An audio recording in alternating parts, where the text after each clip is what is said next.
happen now instead of in the chip. Yeah.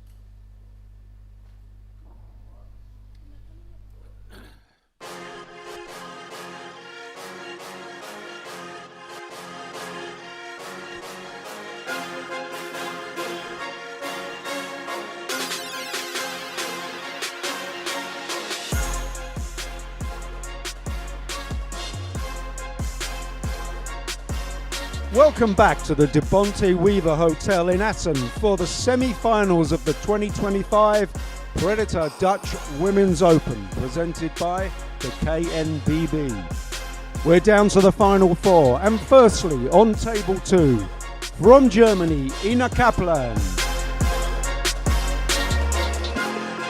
And representing the Netherlands, Tamara Rademakers.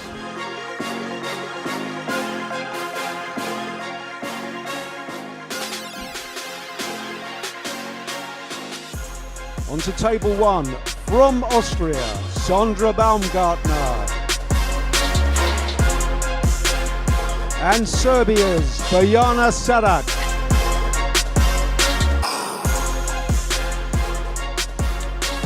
Your referees in charge of the action on table 2, Alexander Vulovic of Serbia. And here on table 1, Pentti Seppänen of Finland. Ladies, you may lag for the break.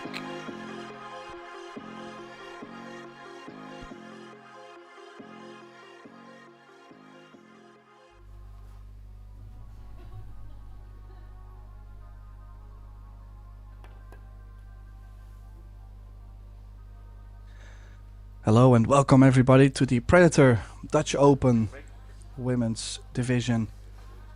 This is the semi-finals, only 4 remain. We've started with 64 players in this field.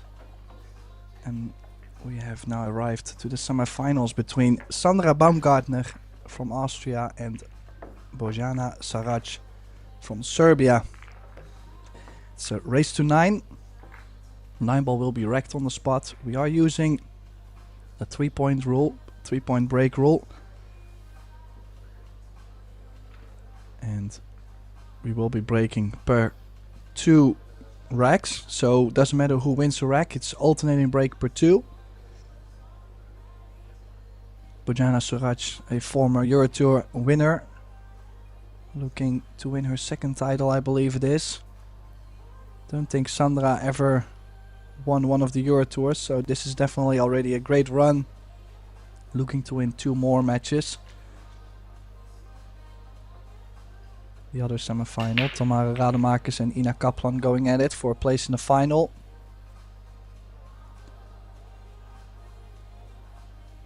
In the commentary booth for this match, Tim de Ruiter on this table. On the other table, Aria Sarabi.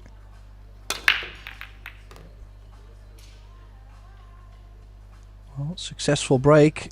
Quite the cluster there with the 2-9-4. And no future on this 9 ball.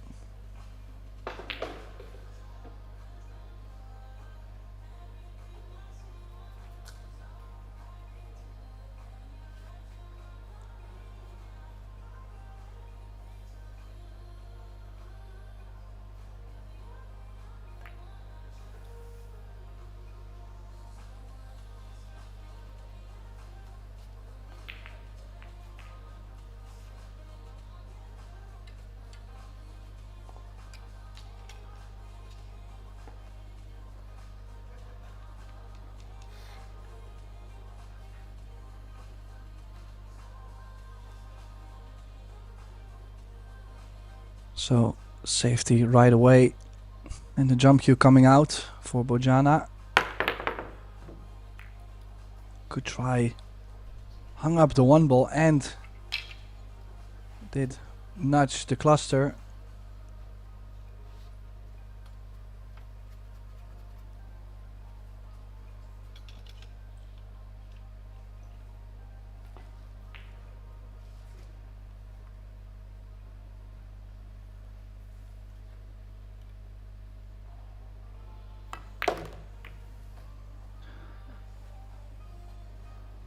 Well, an early mistake from Sandra there. Did not manage to get on the 2 balls, so we'll be kicking at least 2 rails.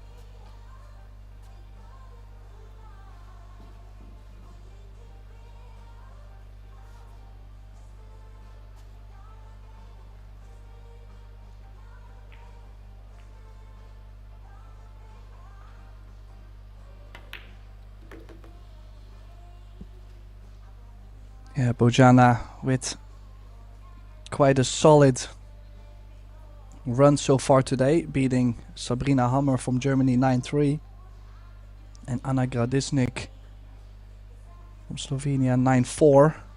So did not have such long matches compared to Sandra, who beat Silvia Lopez Fibla 9-6 early this morning, followed with a hill thriller against Daria Siranchuk from Ukraine. I believe those 2 matches together could be possibly 3.5, 4 hours of play, not so many breaks, and already right at the table in the semi-final. I mean, it could also be a good way. Could also mean you're in that punch. You have no time to cool down, so your arm just feels good and you're ready to play. But most of the time the concentration starts to become a little less. Now we are playing with a shot clock. The referee is ranking the balls, so ooh. Just surprised she could have played the cue ball around the 9-4 rails. So scary to play that shot so soft.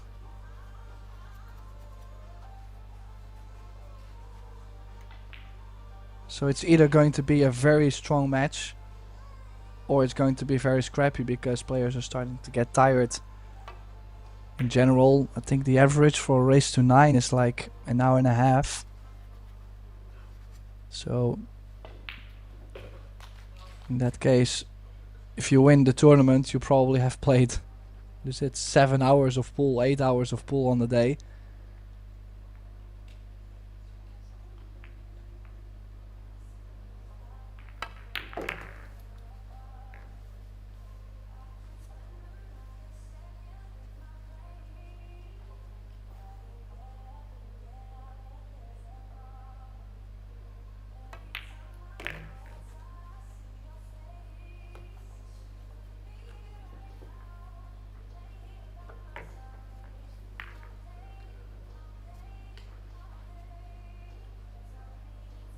So the opening rack going to Sandra Baumgartner after slightly surprising miss on the 6 ball from Bojana. Like I mentioned, always scary, that kind of speed on the cut.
Does have the window to kick over the short rail, just difficult to get the separation, or even maybe to catch a rail after. If you kick it full in the face, it might go in the 9. She caught the side nicely, but the one ball has leaked, so another chance for Sandra.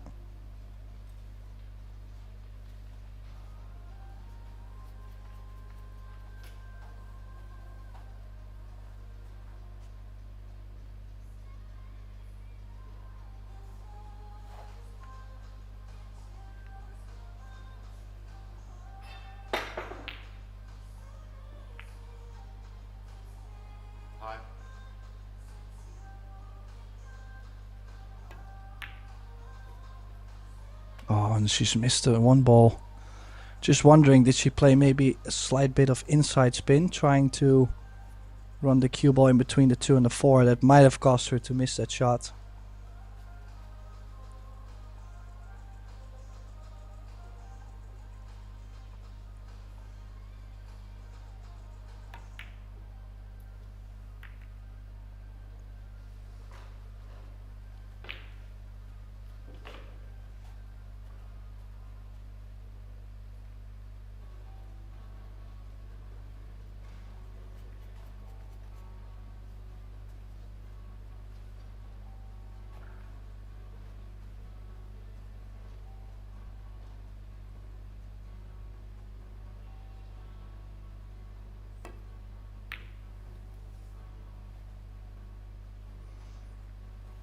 Well, got the distance going on.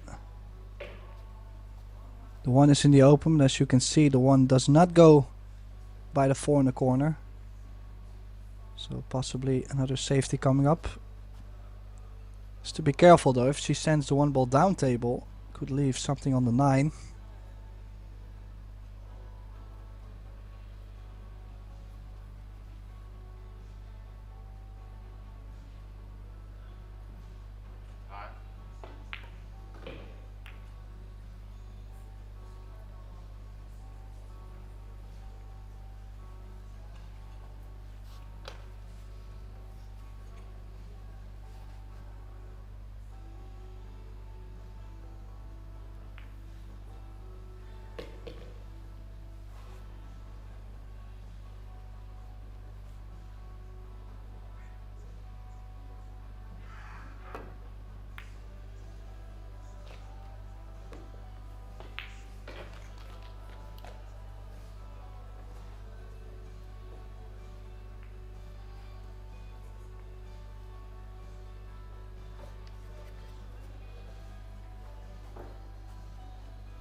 Yeah, that was a long, difficult one though.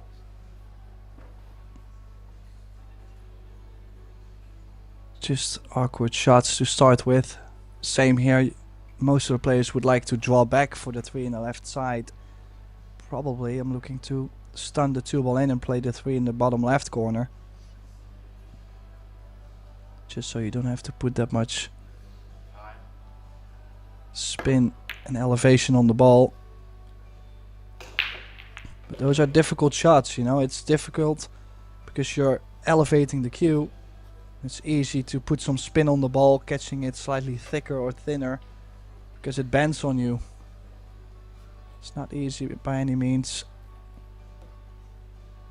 On the leave, also not easy for Sandra.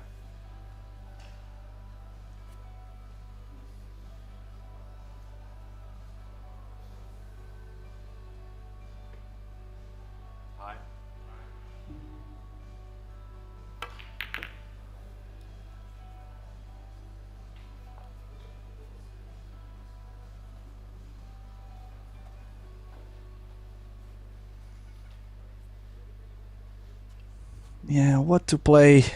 Possibly bank the 2 ball 2 rails underneath the 6 and 9, maybe.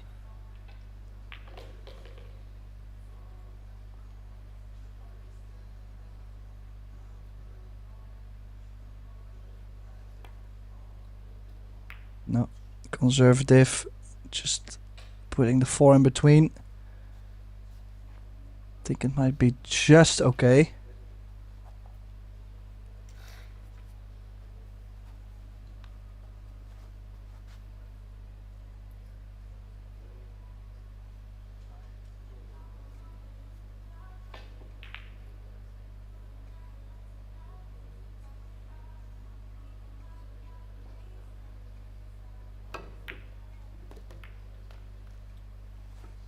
Oh, did not have the full hook Bojana, but on the other side I would assume she's coming back to the table because Sandra lost the cue ball. Nudging off the 4 back to the top short rail.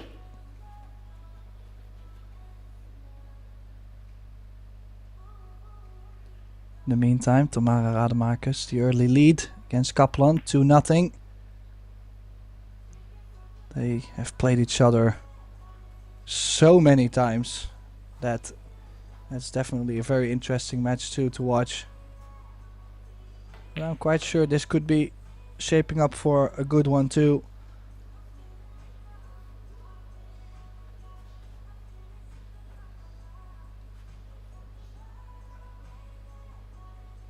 Especially when players get going a bit, when the layout starts favoring to go aggressive. I think that's where we're going to see quite some good shots. For example, from this position.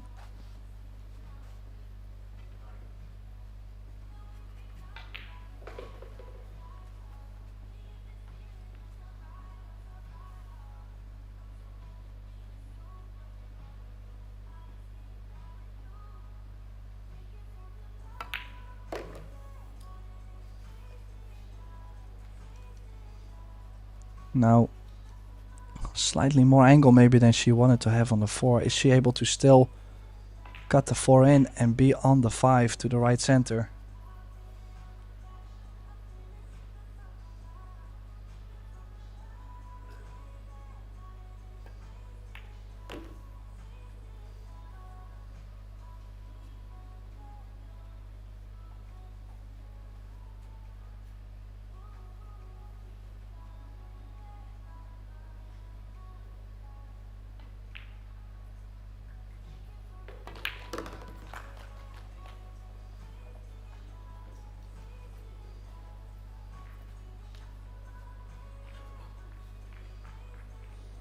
Well, off to a good start. Baumgartner now perfect on the 8. So 2-0 lead coming up on this table as well.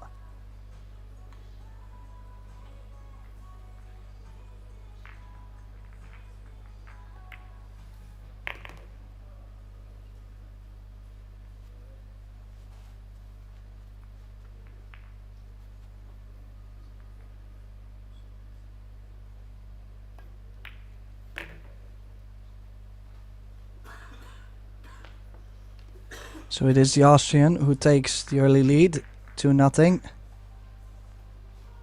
Putting Bojana back into the chair.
Well, now has made the wing ball, the 1 ball catching the side pocket point.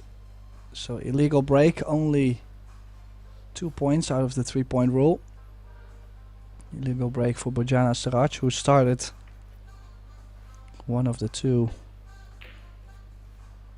breaks she has.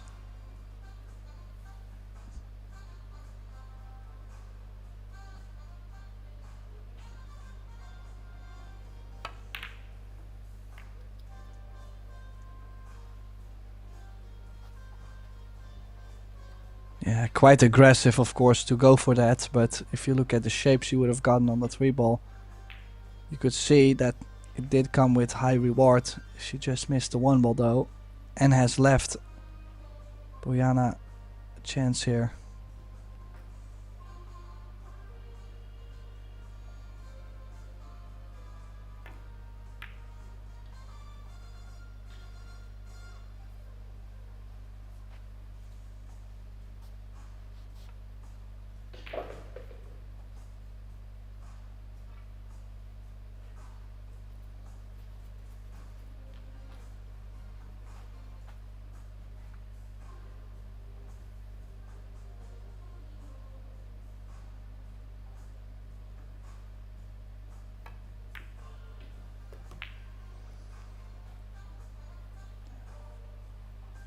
Not a great start for Bojana. Definitely important for Baumgartner to use every opportunity she gets now, as clearly Bojana is not very comfortable yet in this semi-final.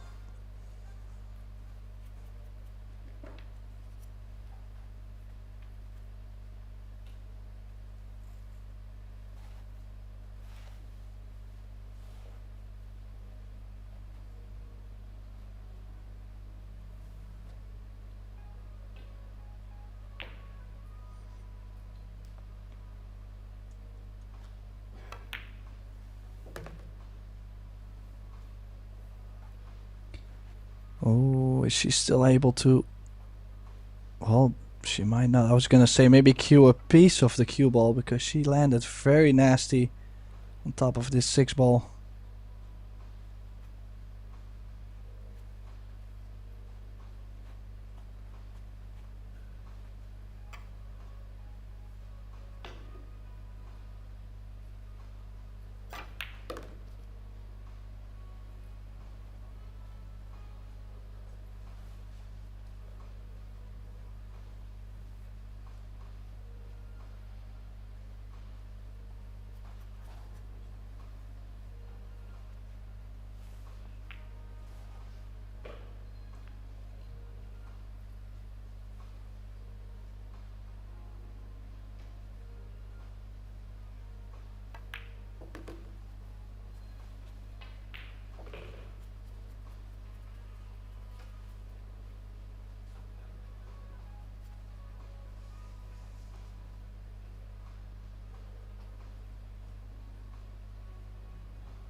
Oh, well, she's left herself a lot more distance on the 8 here.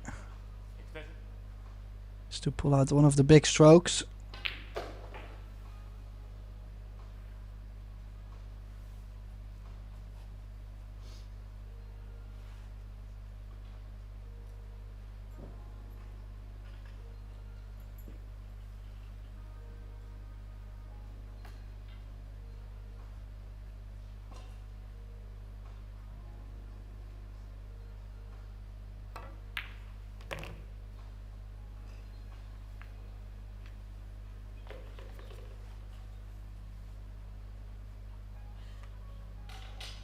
Well, she does manage very nicely. She is going to get 3-0 on the board.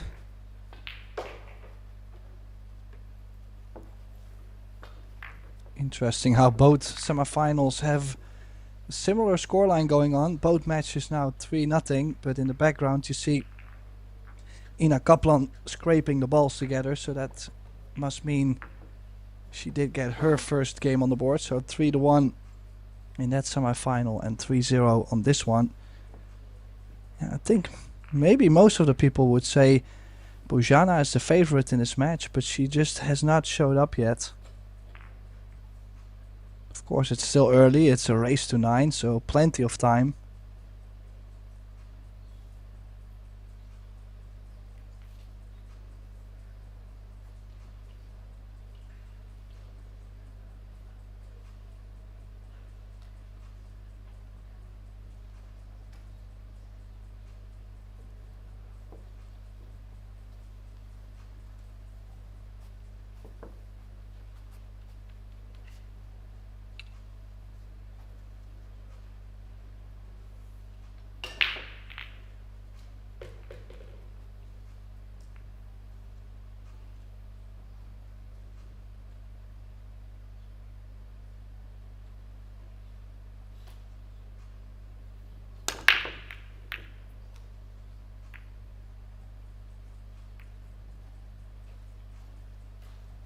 Illegal break. And another illegal break for Bojana. I have to say, has to be careful not to get down like 5-0, 6-0. That could be disastrous.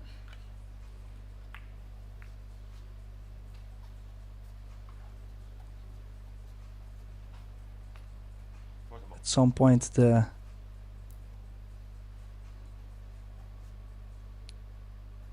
lead starts to build up so much that even when you have 2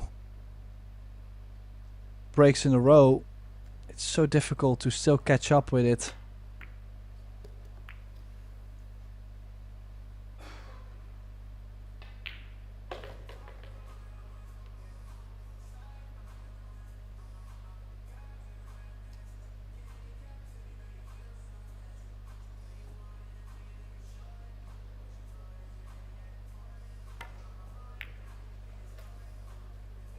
Well, chose to cut the first one, but not the second one. And this is what I mean, like, as long as the safeties are not at least a jump or like a full hook, you're not really going to force huge opportunities.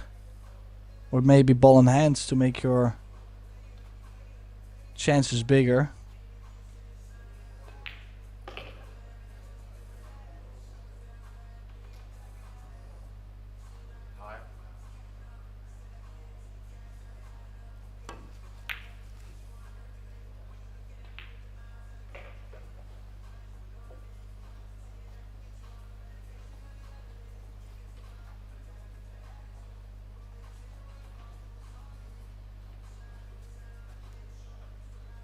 Oh, there's the window.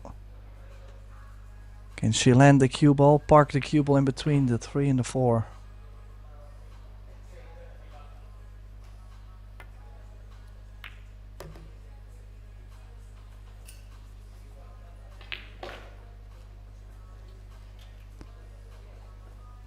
Well, she has the shot on the 3 ball. Just wondering how she's gonna get on the 4. Maybe with inside spin running into the 9. It's a possibility.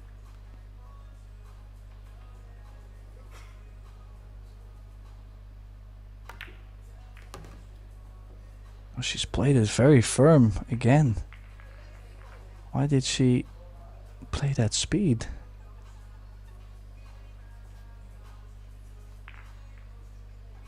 Lost the cue ball again. She does have the cut on the 4, but we'll have to put bigger stroke into the long rail and out. Won't be able to draw. Could catch the 7 if she puts too much draw into it. It's more like a stun with a lot of right spin. And she's missed a 4. I think this is just a little bit of a positional mistake once again. She did really not have to play the 3 ball that firm. If she ran softly into the 6 or the 9, most likely everything was going to be okay.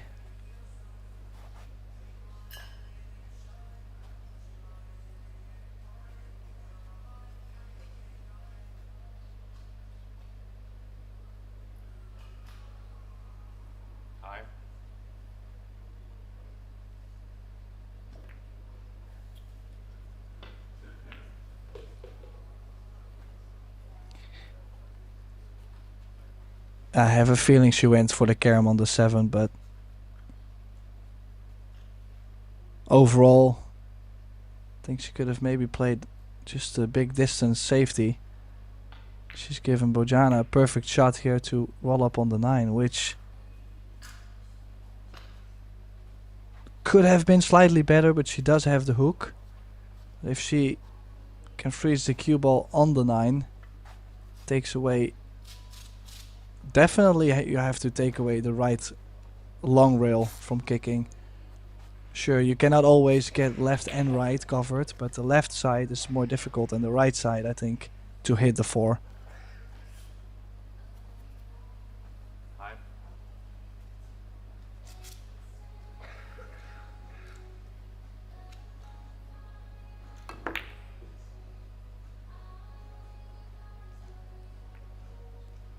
But another chance. I think things are going to do Bojana really well if she gets that first game on the board. I mean, clearly she's been struggling in the opening phase of this match.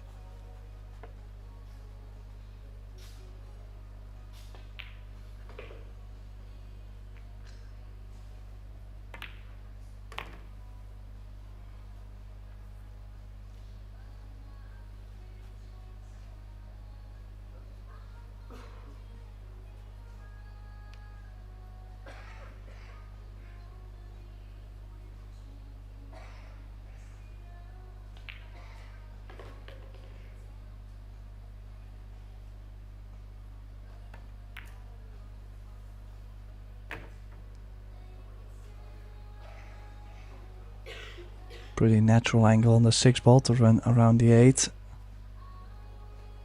Main thing is you just gotta maintain the speed.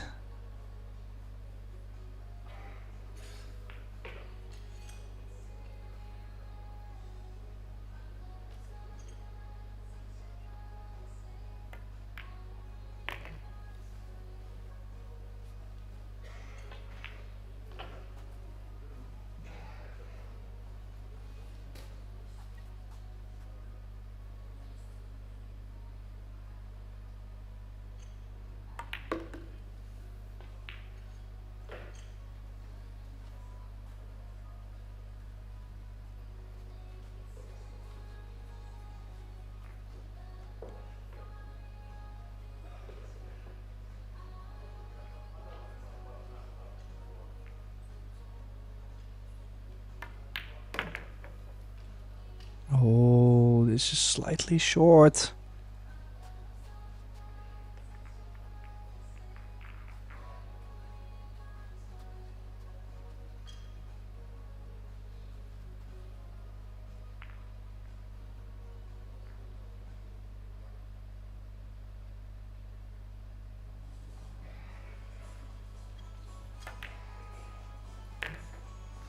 Well, she does get the job done. She must be feeling slightly better now, running this rack. Pulls one back, so Sandra Baumgartner still leading 3-1. I do believe she will be breaking the next 2. In the meantime, on the other table, Ina Kaplan with a full comeback. Now 3 each against Tamara Rademacher, so close match on that table. I'm guessing this will be a close match on this table as well.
So now Sandra to break the balls. Next two breaks.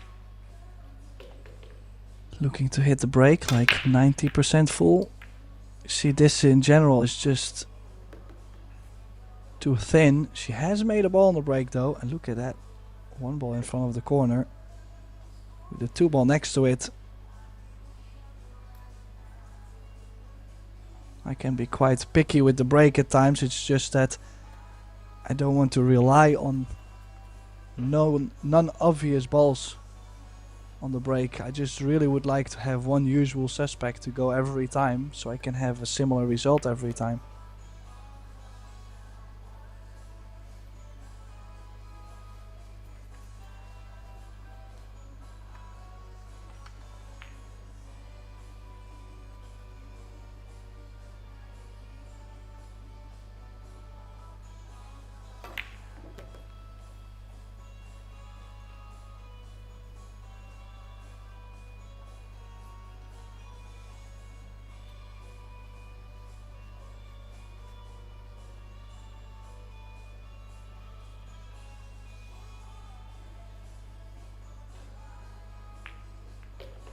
Slightly more angle on the 3 ball.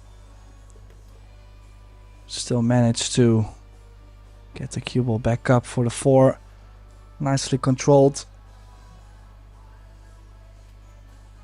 Just has to try and keep the heat on Bojana, but of course there's a lot of nerves. They will settle down during the match and then probably come back near the end of the match, but then still not every shot will be as comfortable as you would think.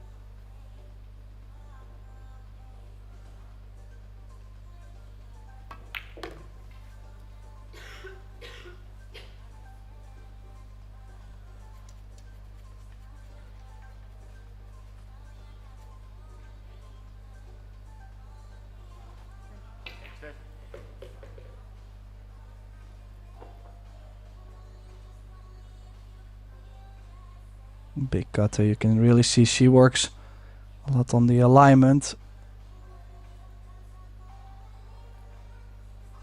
Can she make the cut? Yeah, looks good. The pace just okay. This 9 for a 4-1 lead.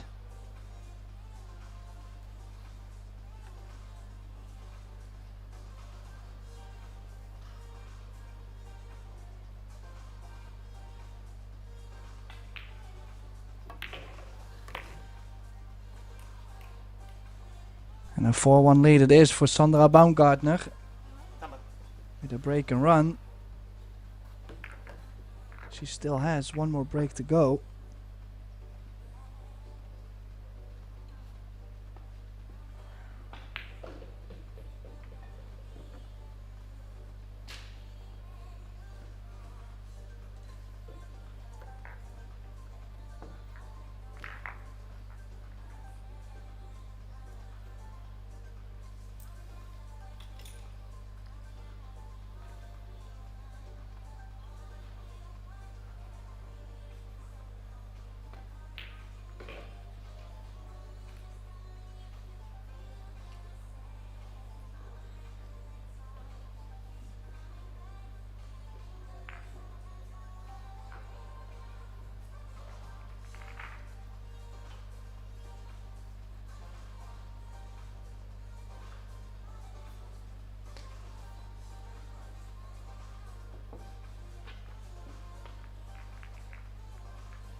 Well, as you can see, Bojana just took a timeout.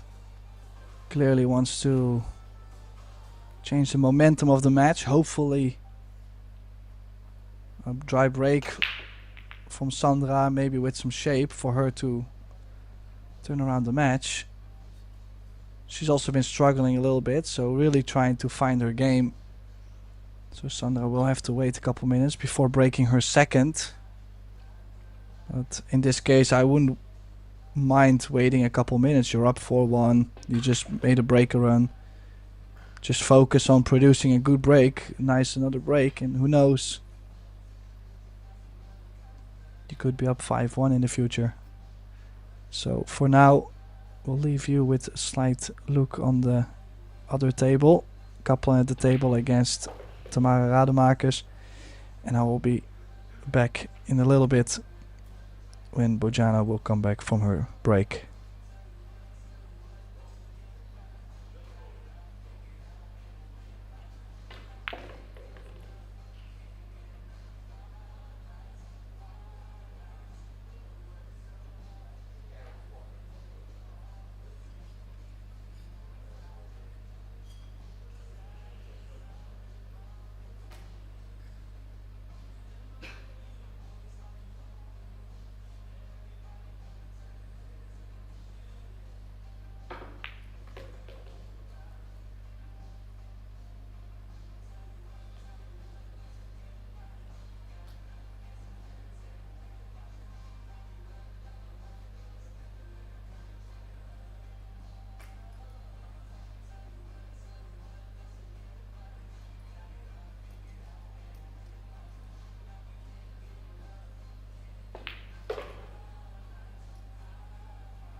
Well, Bojana has entered the arena, so we are back now with Sandra breaking the second of her 2 breaks. She's up 4-1, almost halfway to the final, but this is not going to be it. This could be the turnaround Bojana was hoping for, coming back from her timeout. And it looks like the 3-9 combination might be dead on, so a stop shot on the 2 would be a very quick rack to close out in a very early fashion.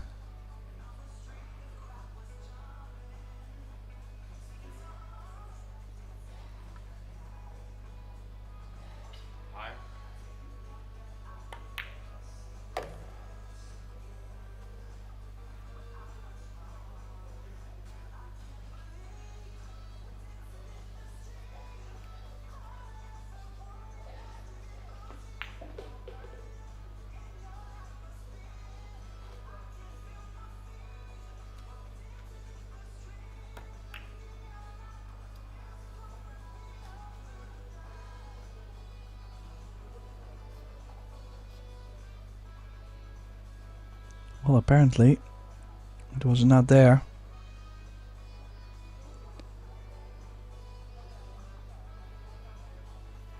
Still played a good cue ball though. If you look at the speed near the rail, limits the options for Sandra, but I would rather shoot from this position than have my opponent make the 9 early, of course. So 4 also in a difficult position. I might play the 3-8 combination, knowing that if I miss it on the thick side, the 3 ball is just going to land near the long rail. A little bit of a conservative safety. And if you hit it nice, you make the 8 and you still have options.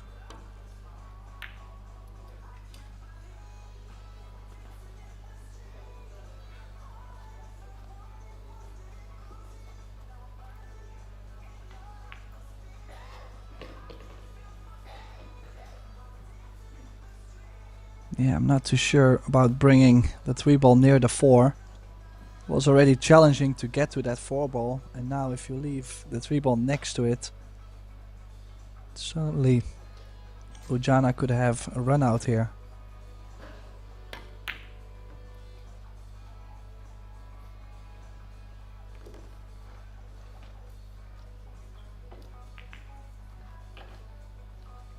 Wow, can you believe she's missed that 3 ball and fluked it in the side, including the shape.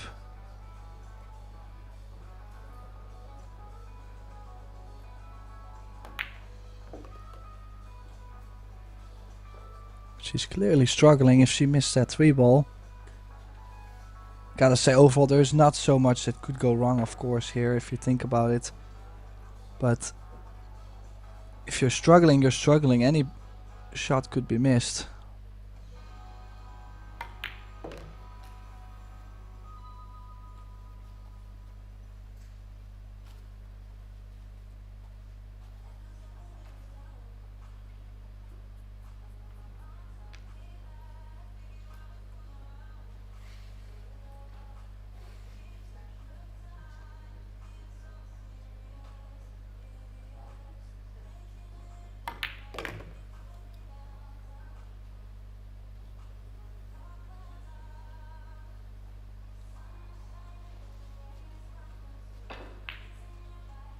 Now has to be careful not to run the cue ball too far, especially if you leave the cue ball near the right long rail. That cut on the 8 is not going to give you a shot on the 9 instantly.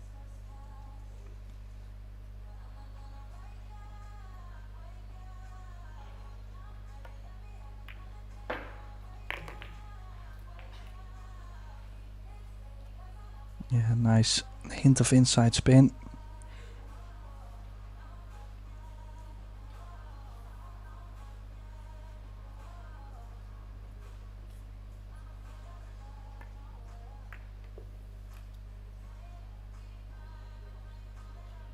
And then this 9 to steal one back after the timeout she taken. She will have the next 2 breaks, so they have been occasionally making a ball, but it would be so nice to get going a bit. So Bojana, Sarac now trailing 2-4. Still a long way to go. Race to 9. Plenty of time to hit a gear. In the background you could see Kaplan missing the 6 ball. 4 balls remaining on the table. The score there now 4 each. So we've got a close match on that table. Here it looked like Sandra was slightly going to run away with the match, but it's only a 2-game window now.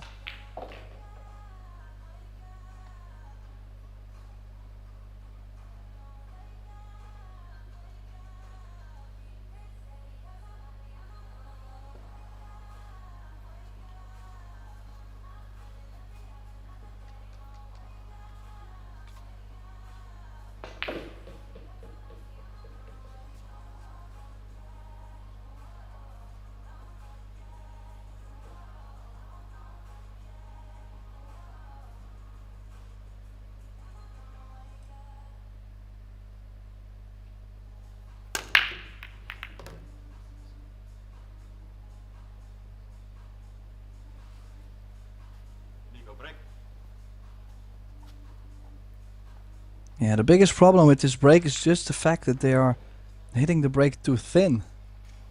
So every time that wing ball tracks towards the corner, the back ball has more pace and moves it out of the way.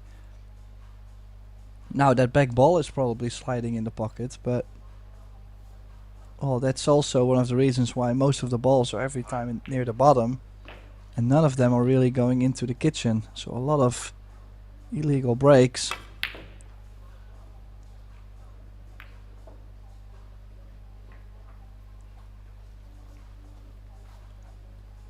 Yeah, what else to play on a one ball like that? You know you're not gonna get something on the two, but yeah, you're like straight in on the one ball. So she was probably trying to draw back and play safe on the two. Just also gets the match so scrappy if two players are really struggling to make balls on the break. Well, sure, that cluster is open now. That's one thing.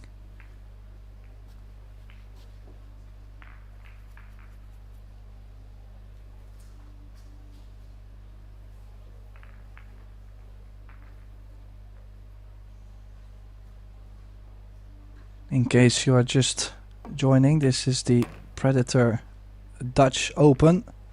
We've seen Dominic Jastrap yesterday beating Tobias Bongers in the final. I believe it was 11-9 in the Open division, and this is the Women's division, the Women's Open. Semi-finals going on right now between Sandra Baumgartner and Bojana Sarac on this table, and on the other table from the Netherlands. So the Dutch hopes are still there. From the Netherlands, Tamara Rademakers against Ina Kaplan from Germany. We are obviously focusing on this table. Sandra 4-2 up, but without any luck, I feel like, for both sides. Just difficult layouts, difficult break. Break hasn't really been going, so it has been quite a struggle.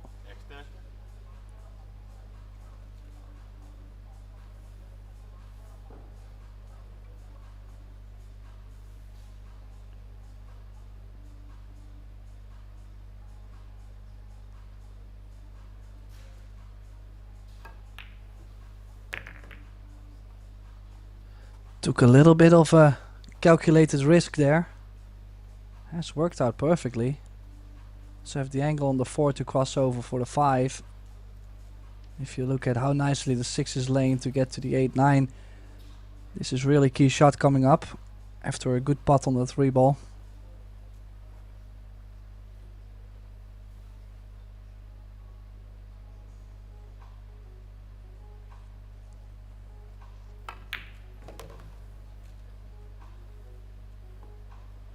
Oh, slightly firm.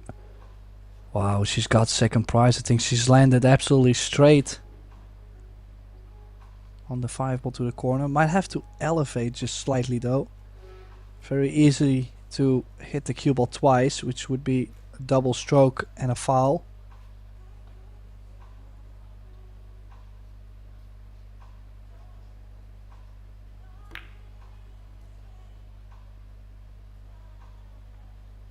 I just don't understand. It looked to be quite straight. And then yet whenever the cue ball already started to run towards the long rail, I felt like it should be going maybe towards the 6. It was like straight-ish. Yeah, completely misjudged the putt on the 5 ball. And now 2 rail shape to get on the 6. And close the gap even more for Sarac.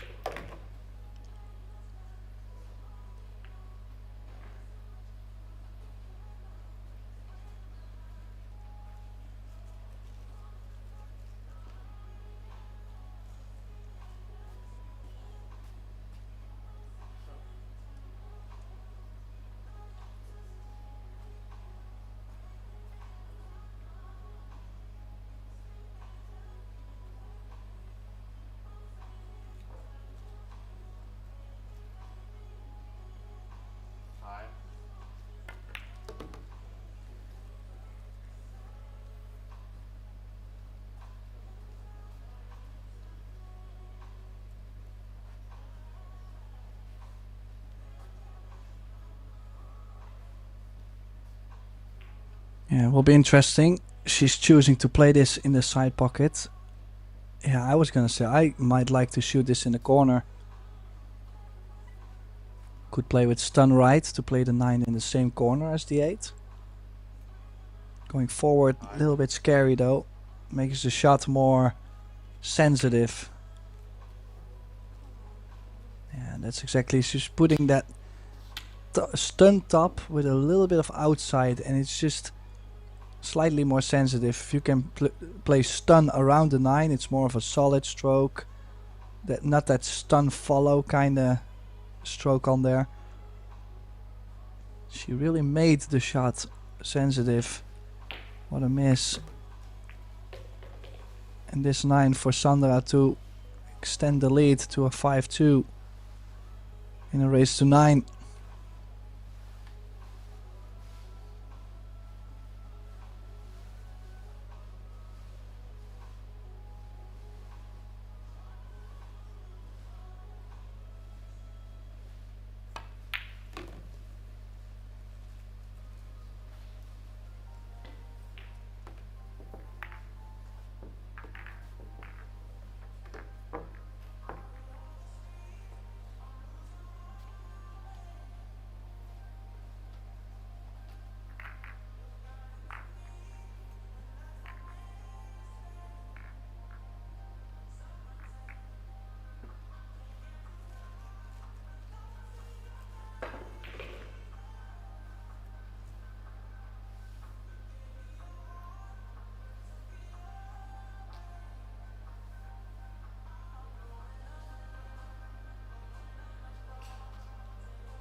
So now the 8 rack.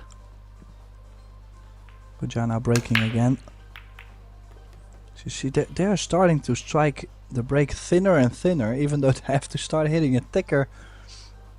But this time she has made the ball on the break and 2 balls passing the kitchen line.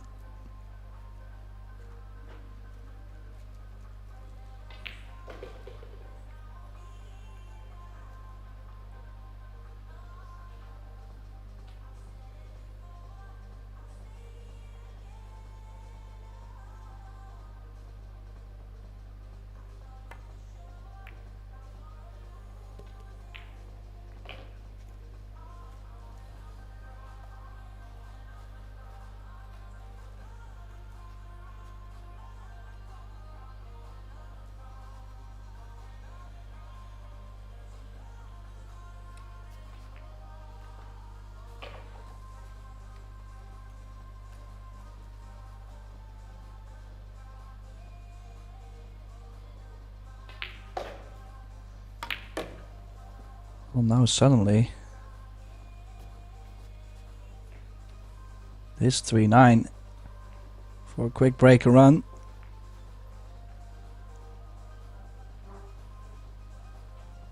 She did move a little bit there. She still gets it done. So now 5-3 break a run from Bojana.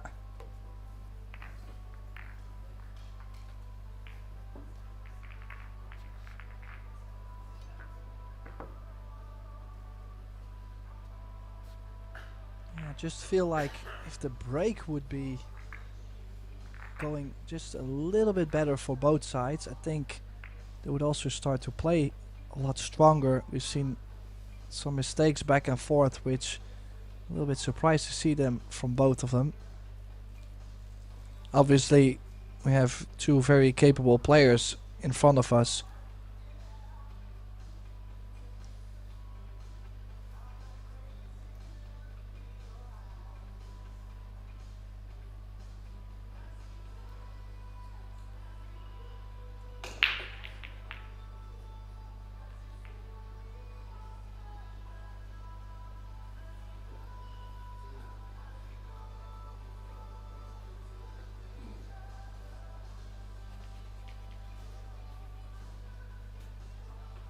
So now it's up to Baumgartner to break the balls the next 2 games. Now the aiming point is like banking the 1 ball 4 rails. So it's like missing the 1 ball if you would try to make it in the bottom left corner. It's like missing the 1 ball by half a diamond. And well, this is it. She's hit it so well this time.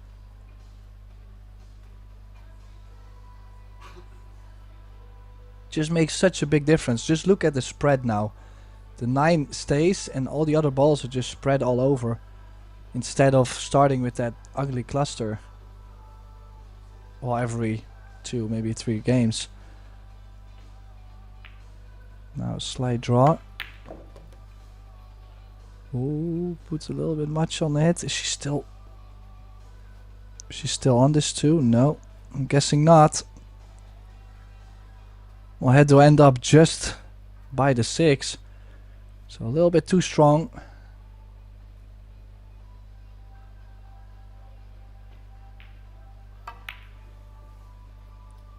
So safety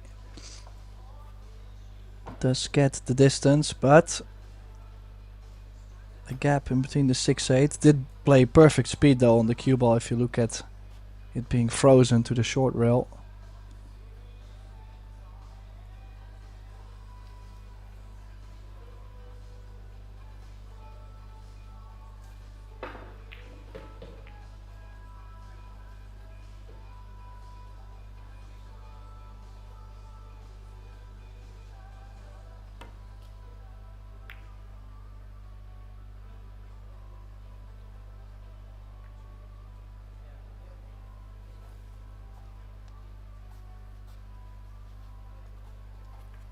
I have to say that was such a difficult shot though she tried to play. Hitting it super thin, bringing the cue ball all the way back down table. Most likely most of the players are going to hit that shot kind of thick. It has sold out a chance with the 4 ball near.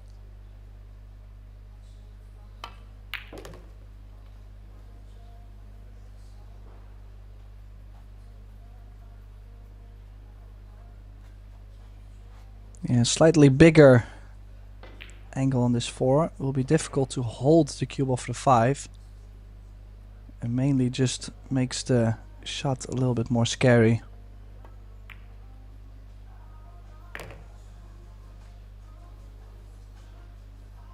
Nicely done.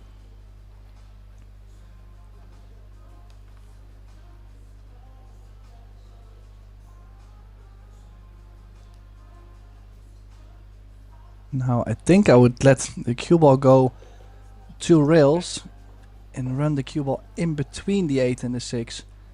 Just making sure that you cannot get behind the 8. How often do you see someone playing low left and then either running way too far, not ending on the 6, or being hooked behind the 8? I think I'm playing top left on this.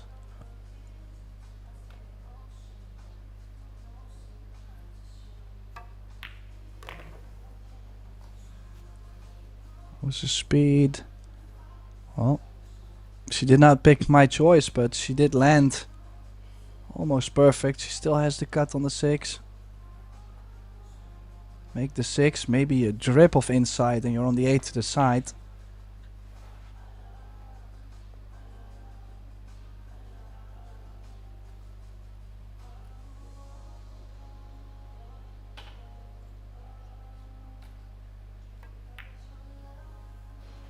Oh.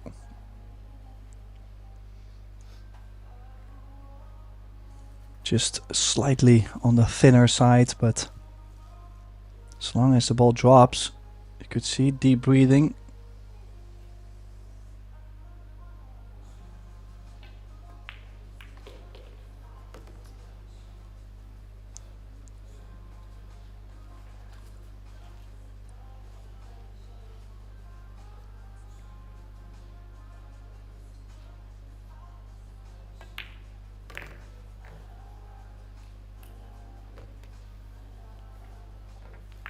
So now 6-3 on the board.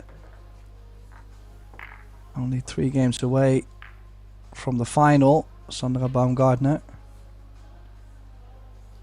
The background, you just see another miss from Kaplan. She missed the 8. Score now 5 each on that table, so that is really starting to become a nail biter.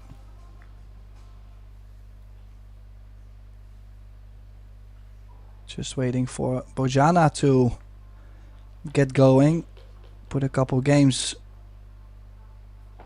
in a row, you know, maybe put like 2 breaker runs and a clearance, maybe to get this match 7-5, 6 each.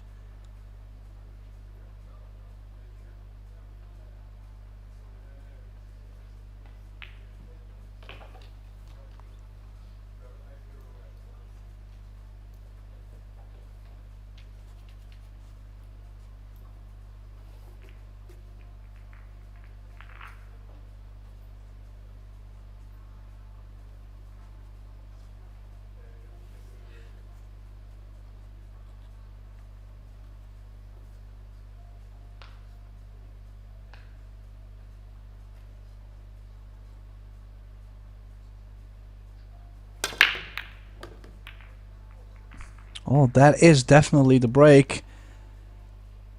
She's hit it lovely. 2 balls in. Perfect cue ball control.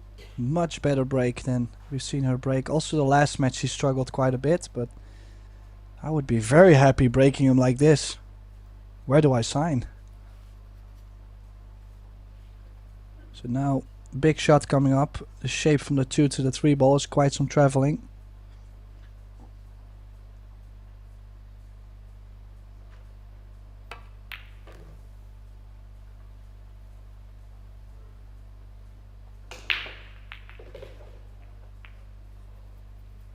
Well, and I gotta say, the fact that the cue ball landed on the rail, not ideally. She have to play with high right spin. Can she still go 1 rail?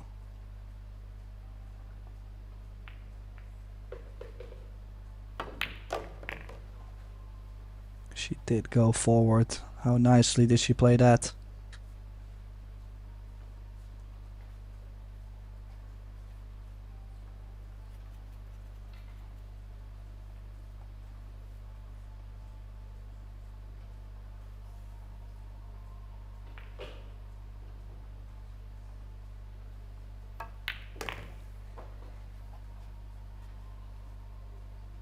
Yeah, slightly stepped up her game. It's actually interesting how Bojana took a timeout. I believe it was 4-1. Sandra had her first breaker run in the match. Bojana took her timeout, and actually since she came back, I feel like Sandra has been playing stronger. So maybe that actually a couple minutes in the chair got her more comfortable being in the arena, playing on a big stream, playing in a semi-final of the EuroTour. The whole happening can cause some stress. But overall, she's starting to look a lot better.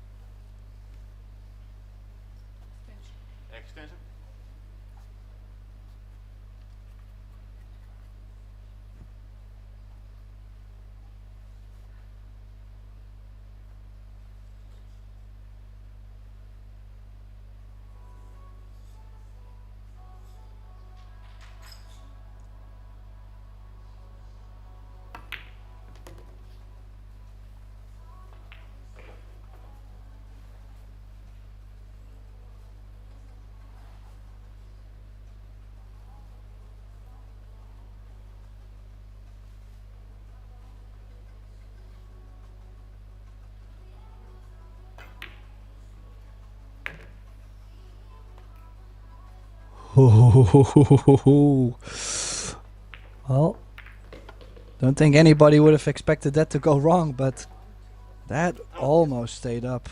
That was a tense 9-ball right there. But in the end, it's the result that matters. 7-3 now. A breaker run on the board for Sandra Baumgartner.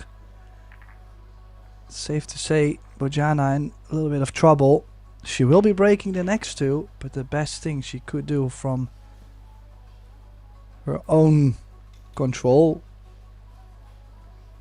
Within her own control, the best thing she could do is to bring this match 7-5. If she breaks and runs twice or manages to win the safety battle twice, which, well, still has to happen, so let's see. I think Sandra only went to fill her water bottle. Don't think she still has her timeout. I think she took her timeout quite early in the match, but I just did a quarterfinal before this, so that might have been that match. Maybe she did go for a timeout. In that case, we will have to wait for a little bit. Timeout, maximum 5 minutes. And knowing most of the players, they're definitely taking 4.5 minutes. Just to put the opponent in the chair also.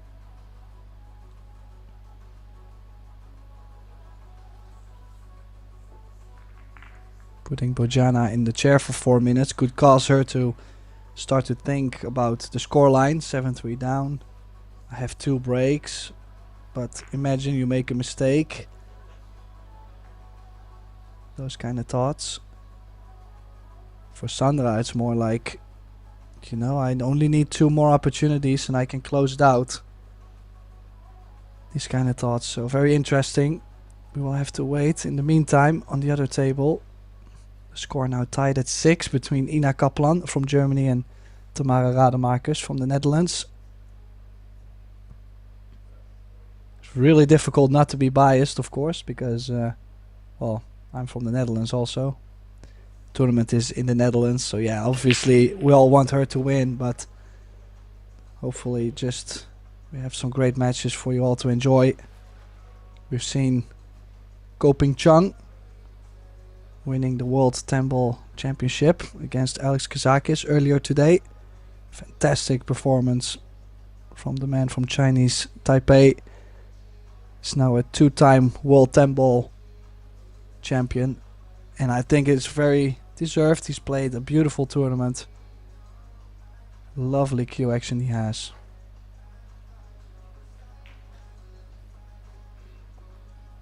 So just bear with us for, well, I'm guessing a minute or two, and then we will play this match all the way to the end, as both players have used their timeout then.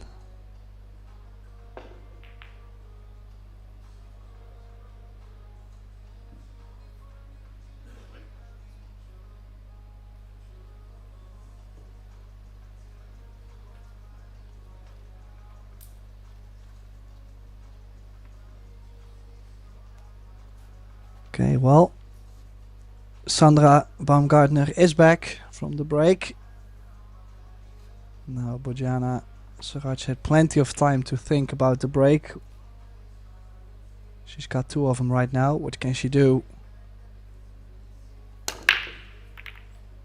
Oh, she's hit the wrong side of the one and straight scratch in the top corner.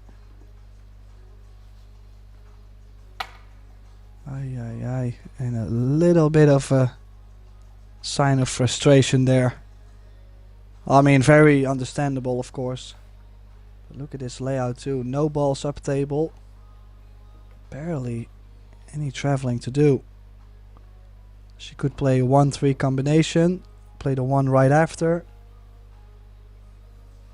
There's so many options. She can play the 1 and then come back out from the 2 to the 3 just to make sure you're straight on the 4.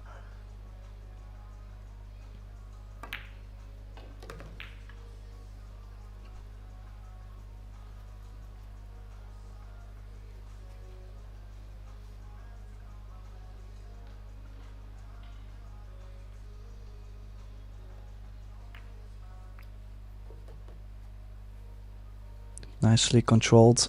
Now probably 2 rails. Just gotta make sure not to run into the 5 ball. Don't think it's very nice to cut this thin and run in between the 7-9. I think that could easily go wrong. But she did play for only the 3 in the top right corner, which She had the perfect line to get to the center of the table. No more of a tricky shot. This is to arrive at the mountain, to get on the hill first for the Austrian.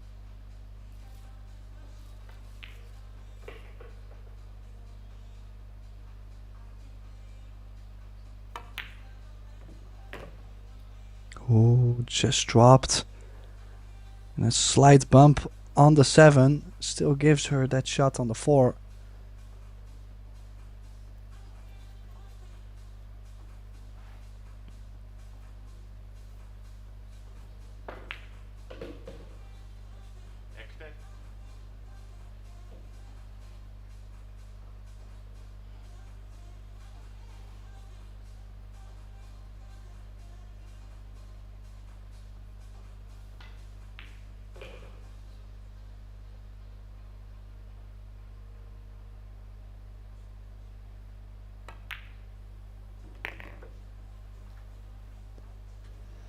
Yeah, the only tricky thing is she's quite straight on the 5 ball. Meaning that she will have to draw back possibly to where she is now and take a longer 7 ball on. You can see she's a little bit tense. Nerves probably going through the roof on the inside. Struck it well, got the cue ball off the rail plenty. But another long shot though.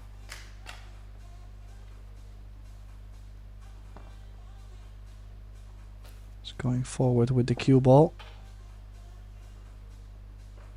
Slightly surprised, could play with low left.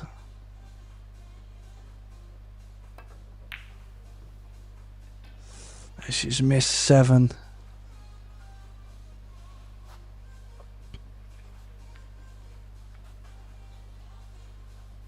Yeah, did all the hard work on that scratch from Bojana on the break.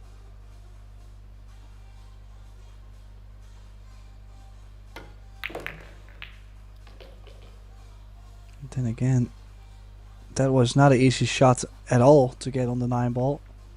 This is quite off angle too.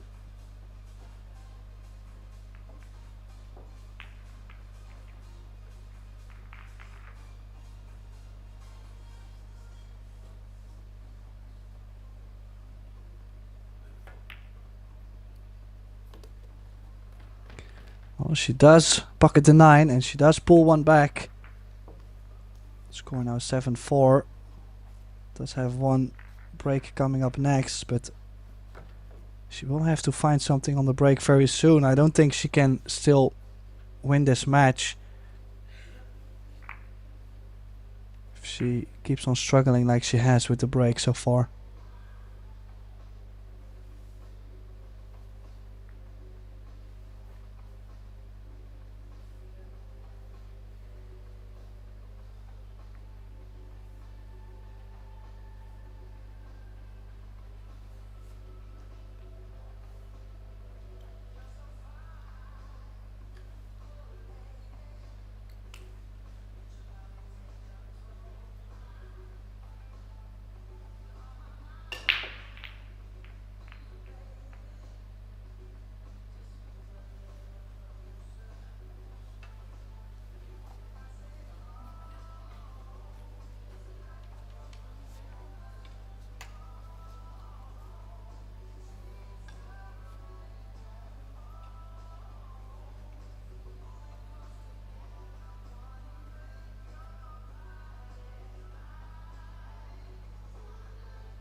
Well, this time she's made 3 balls on the break, so she did not need any balls in the kitchen. And she has a shape on the 2.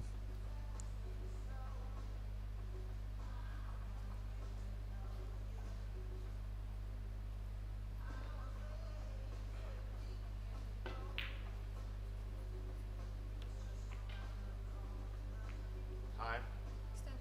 Extend.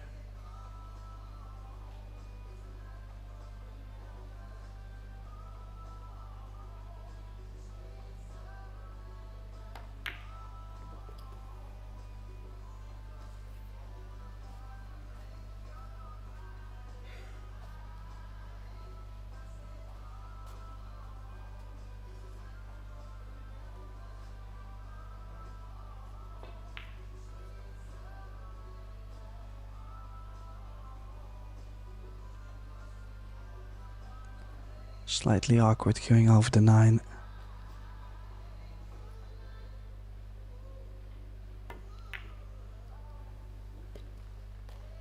Nicely done. She's just has too many difficult shots in a row. Now a slightly longer 6. Can she still draw into the 9 from this position? Does she have to go around the 9? Don't think she can hold this for the 7.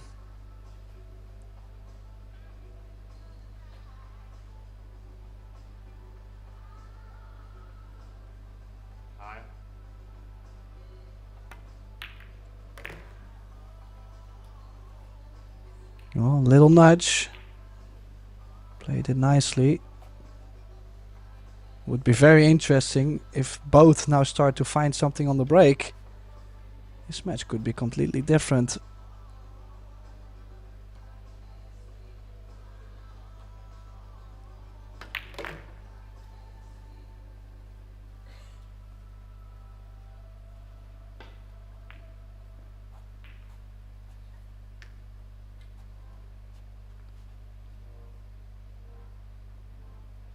Stun left around the 9 ball.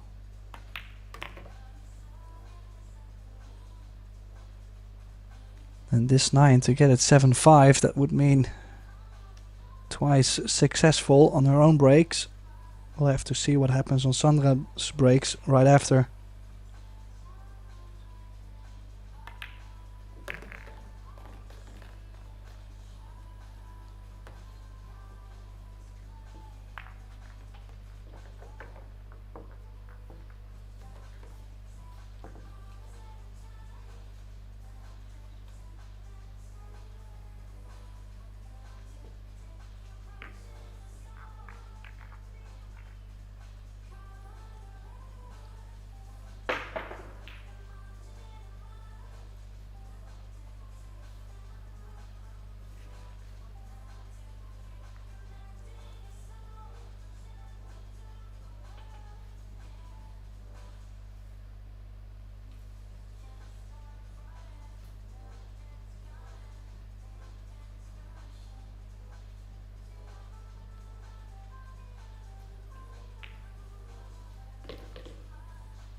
Well, now then, can she clear up the table to bring herself at least to the mountain?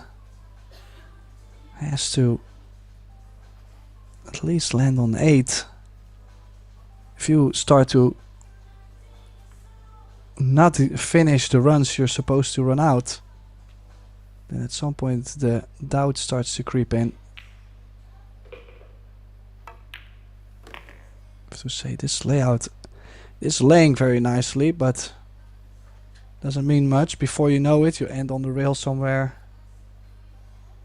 You might not be able to continue.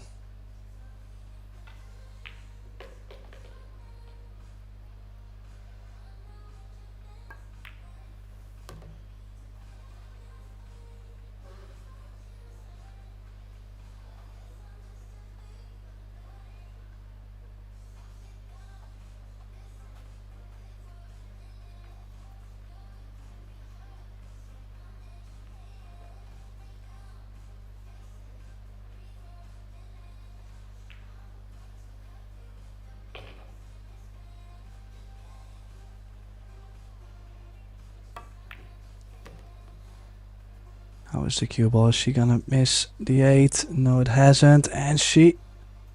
Is she still on the 9? Is she frozen behind the 9? Give us some kind of reaction. Are you on the 7 ball? Blink twice for yes. Shake your head for no.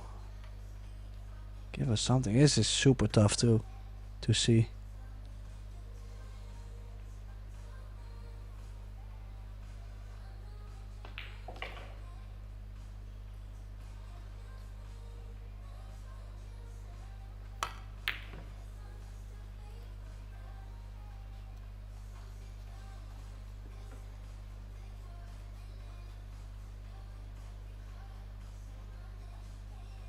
Wow, what a let off. This is going to be difficult to overcome mentally. Twice in a row she's missed. Well, once the ball before the 9, but it was the 7 ball, and now from 7 to 8. Ooh, that did wipe its feet too. This is starting to be a very tense battle between the two of them.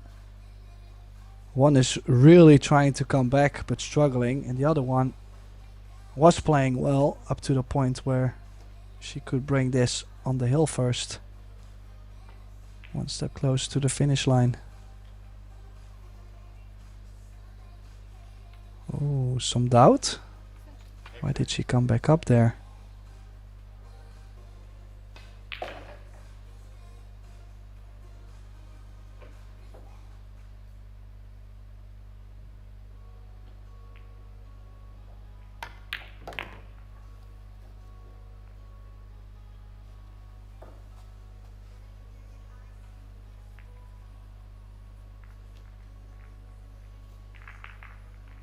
And this 9 to make this match 7-6.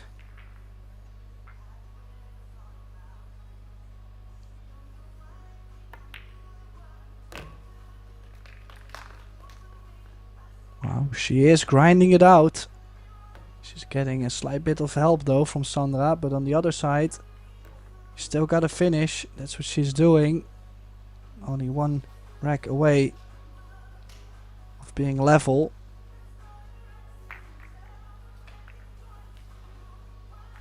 The other table score jumped from 6 each, or maybe even 6-5 up for Tamara Rademakers. Now Ina Kaplan on the hill, 8-6.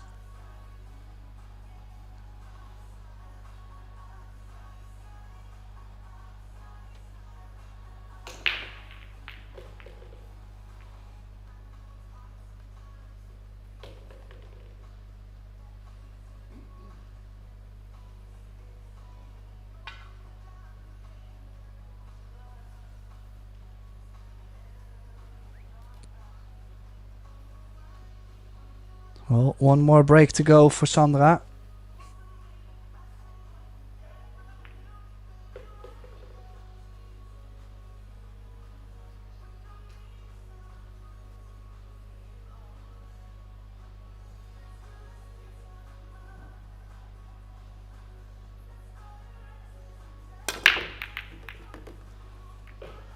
Oh, look at the cue ball. Oh, it does just stay up. Manages to make 2 balls on the break though, and the 5 ball entering the kitchen. Not really sure, she's not looking too happy. Does have a shot on the 3 to the side. Does the 4 go anywhere?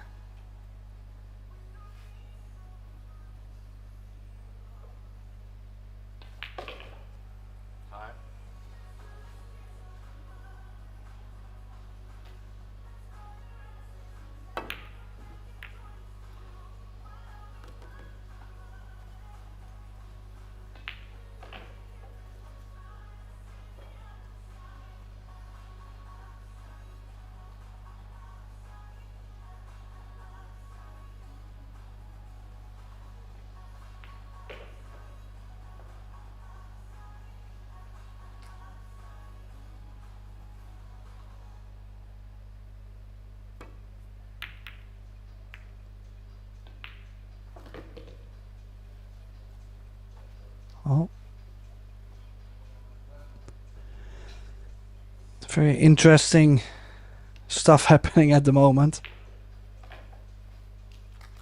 But one thing is for sure, I have a feeling Bojana is really fired up at the moment to make this comeback happening, and I'm quite sure that Sandra can feel it. Can feel someone breathing behind her, someone chasing her.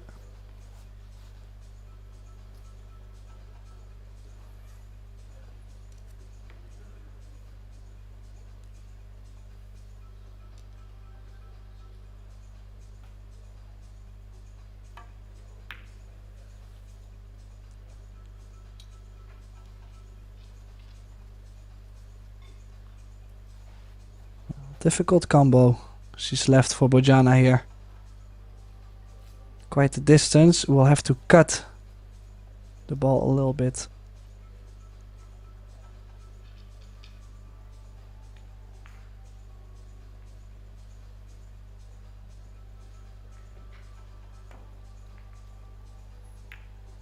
So Des played the safety and she's played it quite well. At least no kick shot over the left long rail. This is where pool is a sport, the athletic stretch. No, it was just difficult to reach. Played it real fast though. I have a feeling Sandra is a little bit disappointed with herself. And ideally would like to hang in there.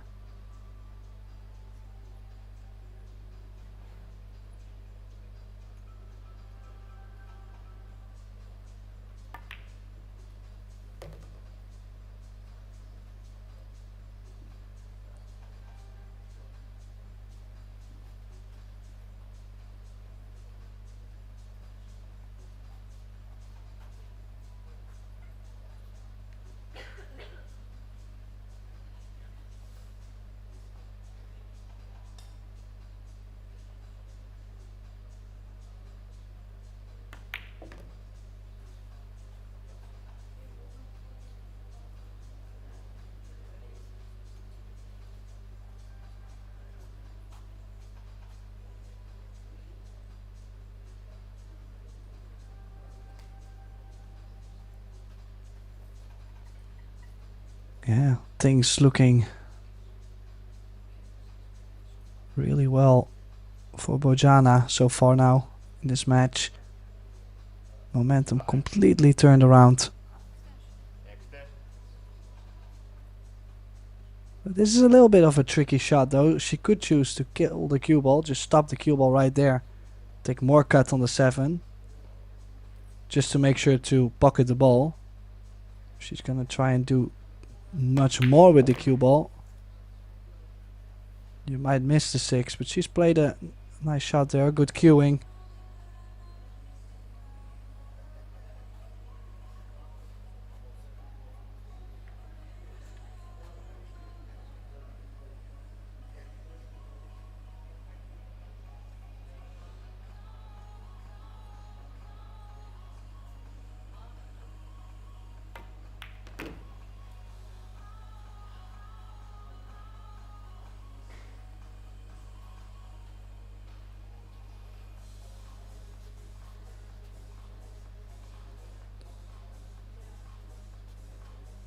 Well, I have to say things pretty tense right now around the table.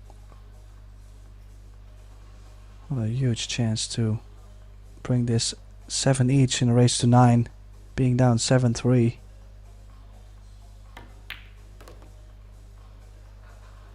Oh, that cue ball might end up on the rail. This is scary. Tough shot, this 9 ball.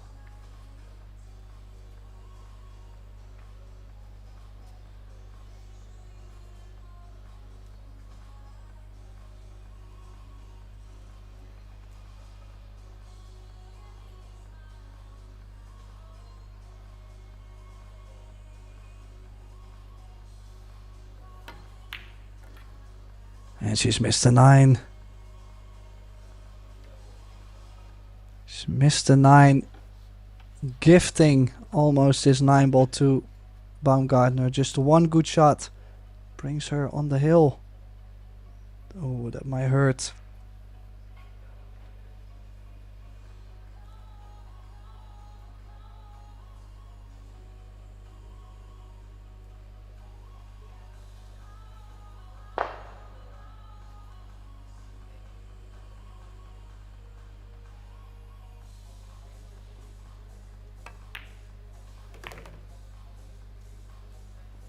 Well, and she does get the job done on that 9 ball. That must hurt quite a bit. A disaster for Bojana Sarac, but a miracle for Sandra Baumgartner. I really felt like momentum was all downhill for her. Bojana started to play well, to then miss that 9 ball. That was shocking.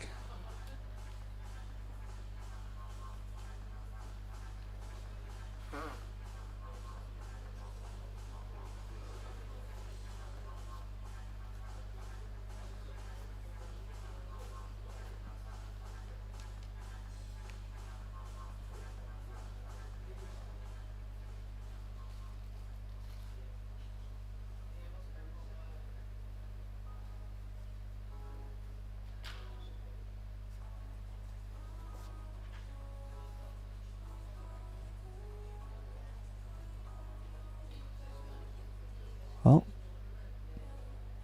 Bojana to break. It's definitely not over yet.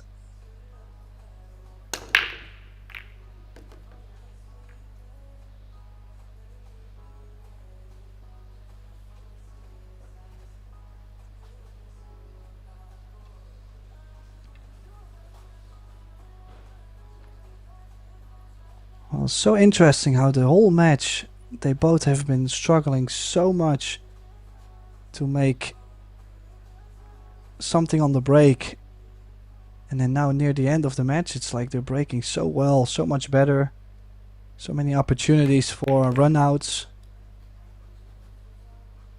and then the nerves really are in the building. I mean,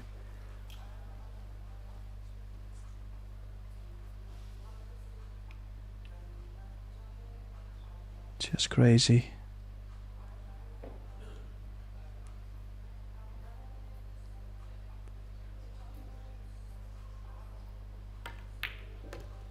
Now still some traveling. 4 to the 5, definitely key shot. If she can get straight-ish on the 5, she can stick to the bottom side of the table. In the meantime, Ina Kaplan beating Tamara Rademakers 9-6. So Kaplan in yet another final in the Predator EuroTour series. She's played as well. If she can stay off the rail. Really like the line she's played, but the 6 might not go to the bottom right. And I'm not sure if she has plenty of angle to leave for the 6 in the right center.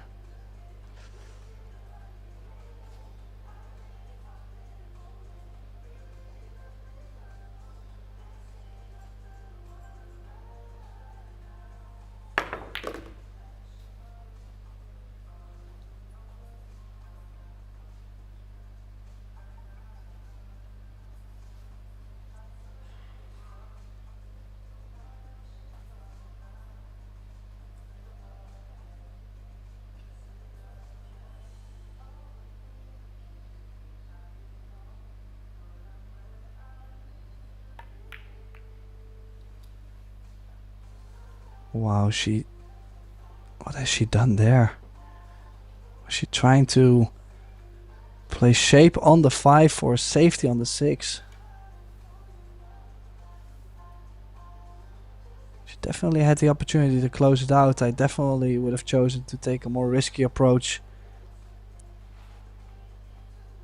I think the cut is on for Sandra, and if she catches the 9 ball full, she's most likely to be on the 7.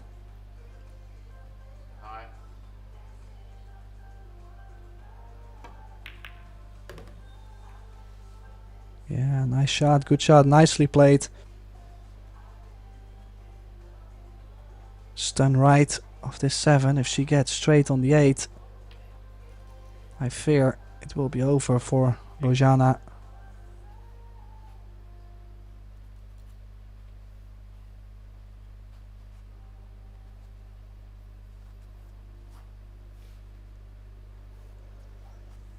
Yeah, what a chance that was to bring this match 7 each. Just found herself frozen to the rail a little bit, slightly far off the 9. And under the gun can be very scary. Yeah, good shot from Sandra. Oh! Wow. I gotta say though, I'm a little bit surprised she did play that follow. In some way, probably makes the shot easier, but I kind of feel like if you go one reel with low right, you always stay away from the 9 ball. Wow, another tail to this story. Can you believe what just happened?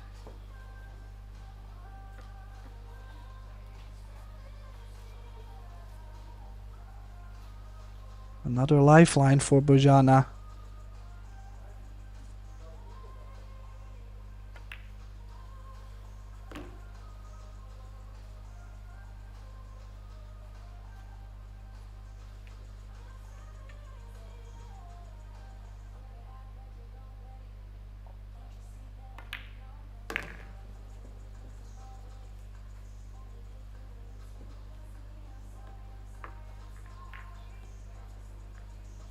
Yeah, even though I do not agree with how Sandra played the 7 ball, she hit it a little bit firm also. Never is supposed to be even close to that 9. But what a chances she's had. She's played really good shots to put herself into winning positions. She's done it, I believe, on 7-4, 7-5. Did not put herself on the hill. Then now she has not managed to close out the match.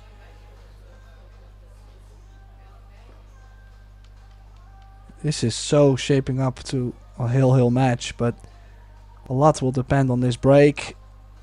You never know what comes up next.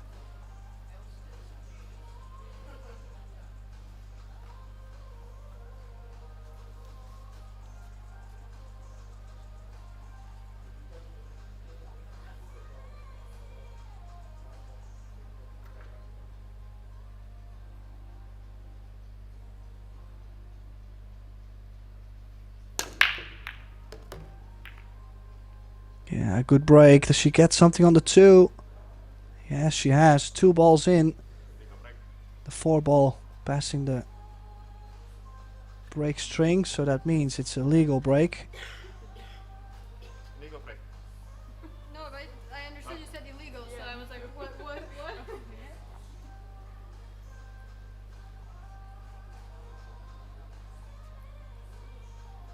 Gotta say the shape from this 2 ball to the 3 ball is a difficult one though.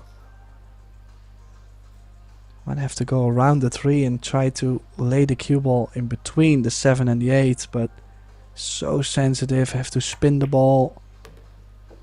She went forward, she scratched straight in the side.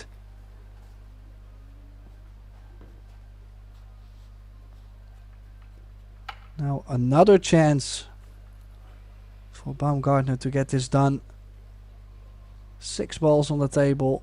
A slight bit of traveling to do from the 4 to the 6 and from 6 to 7.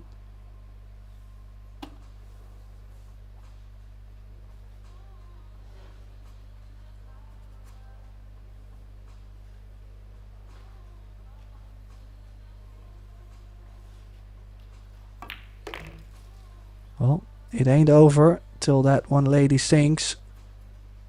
That's what how the saying goes, right? Well, in some kind of way I feel bad news, and that would make this match even more dramatic. On the other side, this is one of the 2 key shots coming up.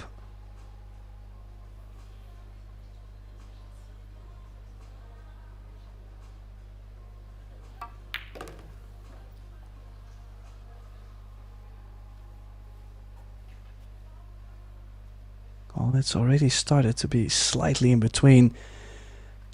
Has to cross over for the 7 in the same corner as the 6. I think that's the safest way. You don't want to be playing for the bottom right on the 7 and hook yourself behind the 8. So like a stunt top to cross over. Oh, she's missed. Oh no, it didn't go in. I thought she hit that just slightly too thick. Well, she had me on the edge of my seat there. The nerves are high.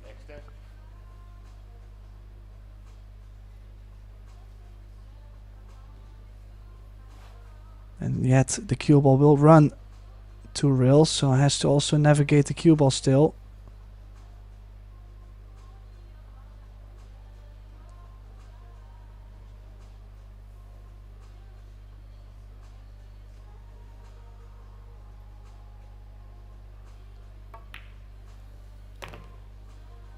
Makes a 7, but now big cut on the 8.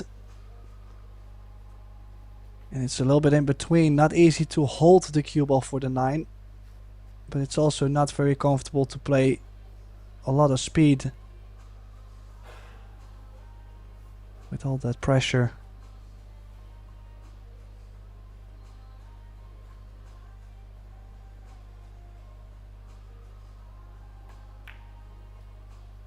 She chose to hold it. She's played it nice.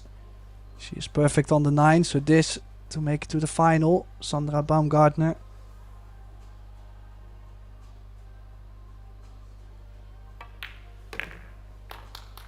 And there it is. So she does manage to get the match over the line. But that was a very, very tense battle between Sandra Baumgartner and Bojana Sarac, who really made hard work in a comeback and just barely missed it.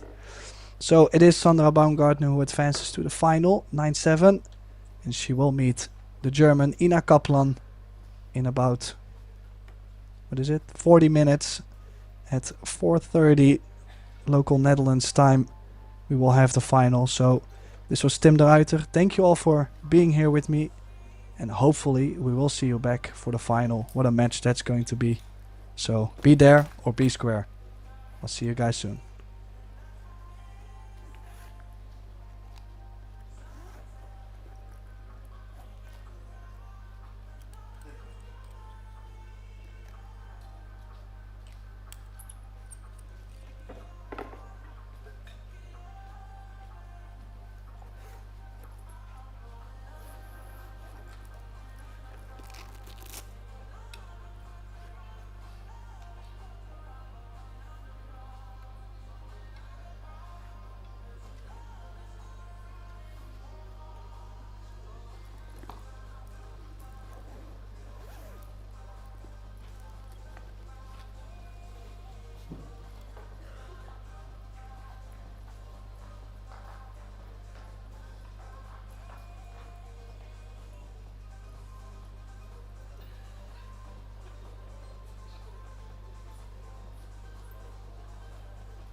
Welcome back to the Bonte Wever Hotel in Assen for the championship match of the 2025 Predator Dutch Women's Open, presented by the KNBB.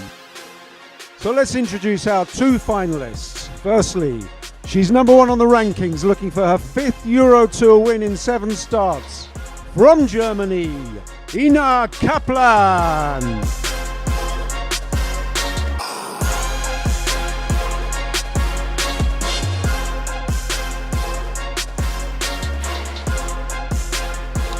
And her opponent. She's had semi-final and runners-up finishes so far this year. Can she go one better? Will you welcome from Austria, Sandra Baumgartner.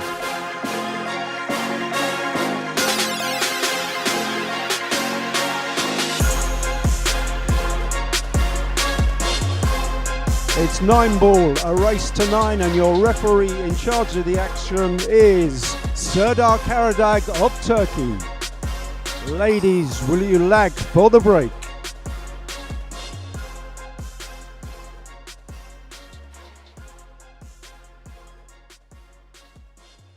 To the Predator Dutch Open EuroTour here in Assen in the Netherlands. And what a final match we will have here. 64 players started their campaign yesterday.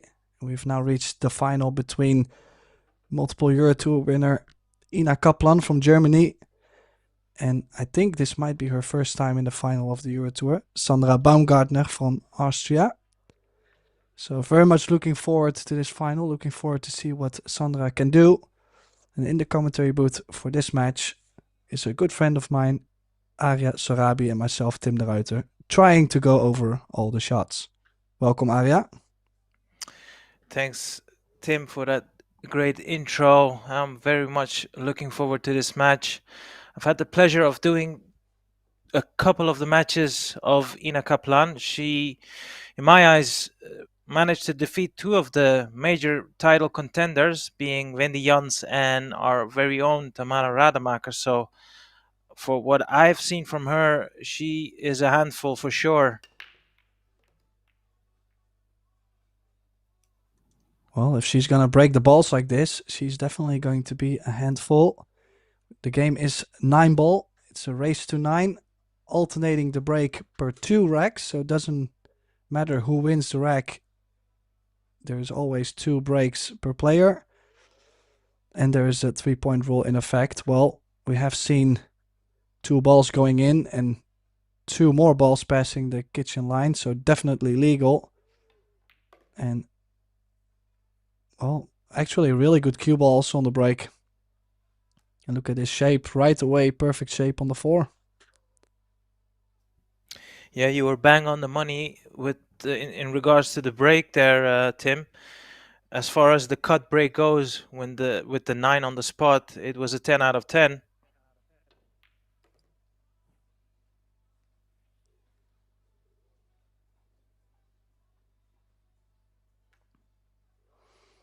Well, definitely off to a good start. I've seen quite some drama actually in the semi-final between Sandra Baumgartner and Bojana Sarac. Bojana being down 7-3, coming back to 7-6, missing the 9.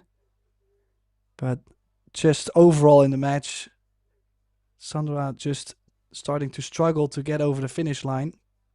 The weirdest thing started to happen. And in the end, she manages to win that match, but it sure was a very nervy encounter. So just hoping to see her a little bit more relaxed in this final. Yeah, I know what you mean, Tim. And well, you know, for anyone who's been long enough in the game, we've all been there. Sometimes you can have a match that just throws off your, well, entire plan, so to speak. But you know, you could play another set right after it, and all of a sudden everything seems to change, or can change, I should say. So it's a fascinating game we have in prospect here. And what a textbook start this is by Ina Kaplan, by the way.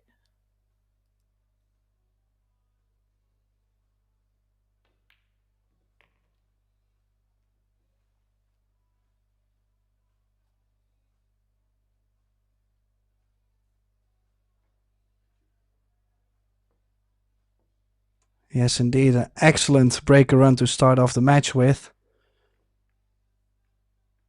No signs of early nerves for this final. Like I mentioned, she's won a couple EuroTour events already.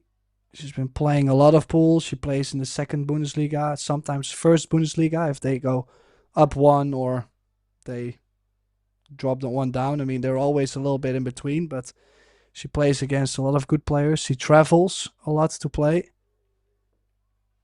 So, quite sure she will handle the nerves quite alright. I'm just not sure how Baumgartner will be feeling, but we will be finding out soon. Second break for Kaplan.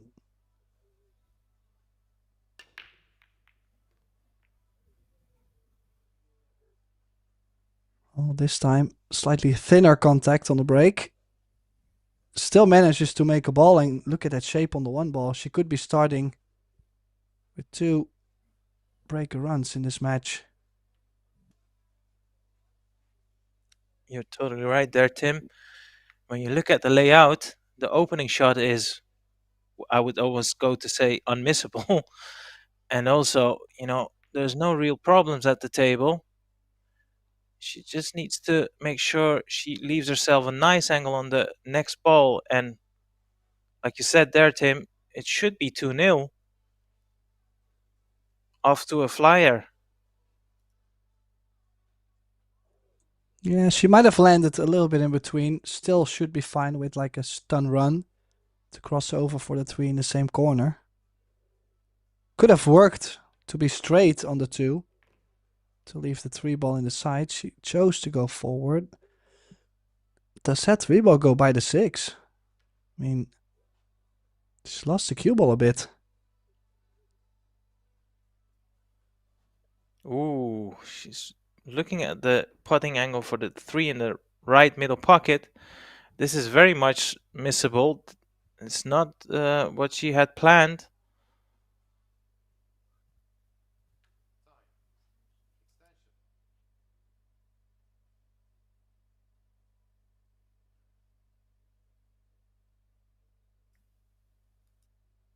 Cue ball will be traveling up table, so 2 elements of this shot are pretty difficult. Now, and what's the damage? Well, all in all, Tim, I don't know what you think about this, but I think she can count herself a little bit fortunate how the cue ball and the 3 ball has landed. Well, if I would be in Sandra's shoes, I would be definitely happy to at least get to the table. Doesn't matter what I actually would get, because if you had looked at the shape on the one after the break, I probably would have been expecting to be down 2-0 from the start.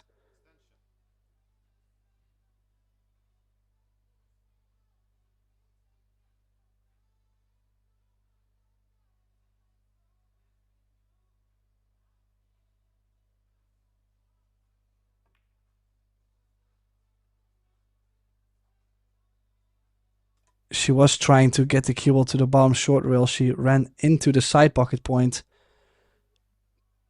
Probably the worst thing that could have happened on that shot, besides scratching, of course. Now, Without another chance for Kaplan. Without trying to be too harsh on her, considering the amount of time she took on the 3, it was a really poor attempt. But in the same token, Ina made a mess of that failed attempt. So, Tim, she just butchered that safety attempt, and next thing you know, she gets this opportunity. It's an odd-all game, isn't it? It almost feels like she's rewarded for... Oh, no. Well, she did not get rewarded, I guess, for that safety. But this is crazy. I think because you're trying to spin the ball, it just curves into the ball more. But, I mean, I think Ina already showed her not to miss the ball, and she just copied it. But like I mentioned also, it's the final. I have not seen Sandra play that many finals before. I'm not saying she's never been in the final. I just... For Ina, it's quite a regular thing to be in it. And I think for Sandra, it could still bring a lot of nerves. So when you start to poke the ball a little bit more, or the pressure is a little bit more in the shot, it's gonna curve the ball also more. A more punchy stroke curves the ball more with spin. So maybe it was the nerves. So many things could cause a miss like that. Yeah, you pointed it out correctly there, Tim. We're so much used to see these top athletes, top players make the game, not just pool, but just in general, make the game look so easy. But don't be mistaken, anything can be missed at any given time. And we've seen it happen before, but yeah, nevertheless, when it happens in live play, we're always a little bit surprised.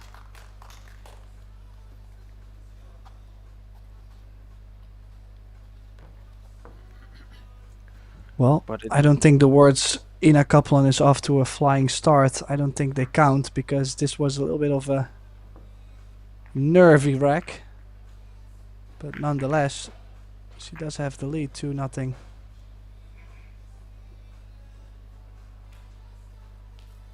how nice is this setup, Tim? Look at the arena. Well, if I compare to the EuroTour back in the day, I'm so happy that just everything leveled up. The arena, I mean, it looks great. I've always loved the LED panels. More space around the TV table.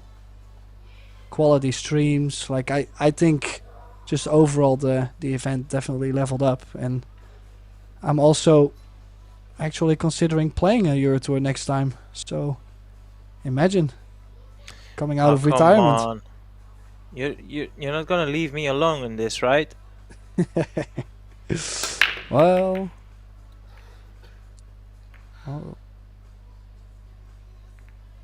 Illegal break. that's bad news for Sandra. Wing ball hung up on her. If you look at it, I think she did catch the break slightly too thick. And hitting it thick, the wing ball will be sent higher. In this case, it hung up on her. I did hear the match official call an illegal break, so Extension. Ina is opting to take up this opportunity.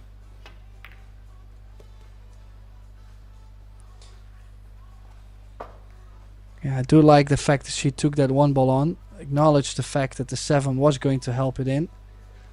Now, a roll-up safety on the 9. Putting Sandra in jail.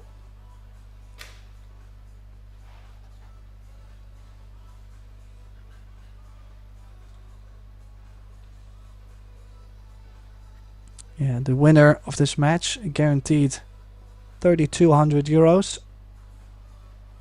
Runner-up 2,000. So at least they made a little bit of a score playing this tournament. And look at this for a shot. Beautiful 2-rail kick into the combination.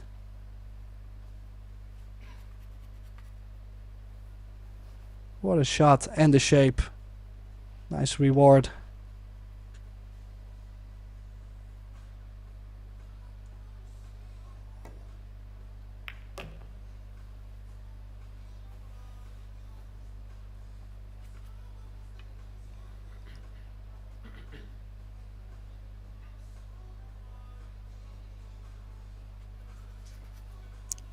I'm thinking going 2 rails in between the gap of the 9 and the 6.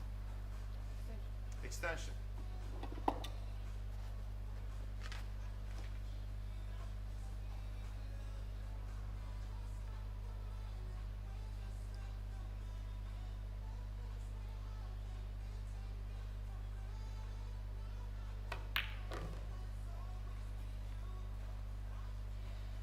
But needs to hit it harder than that. Oh boy.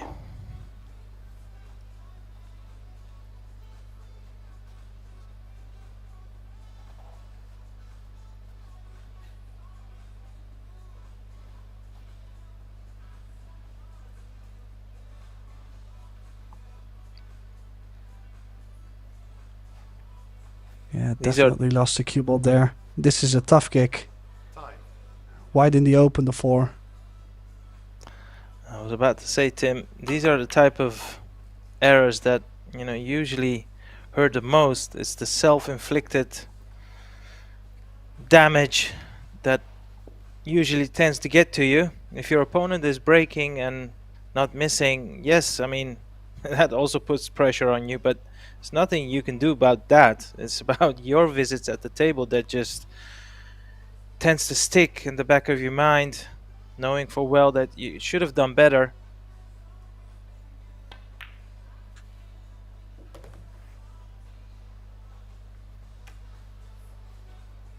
Yeah, in general, pool players are quite hard on themselves. Or maybe it's just a cue sport thing, but in general, so hard on themselves that most of the time they don't really forgive themselves rather easy.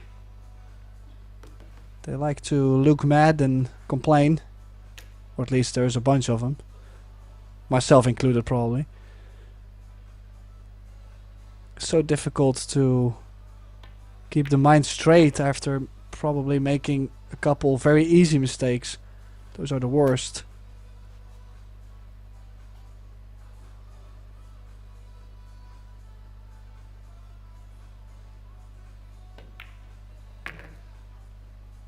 That's way too hard. She's lost a cue ball, and well, Tim, how do you like this 9 ball? A lot harder than it should have been. Yeah, hopefully she wasn't trying to play last pocket 9 ball, because that's a very difficult game. She's going to shoot this 9 in the same corner as the 8.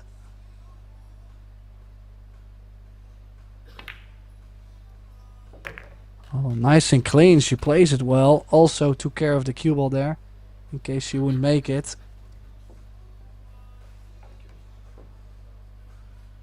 So Ina Kaplan now 3-0 up. Sandra will have one more break, but the best thing she could do on her own breaks is to make the score 3-1.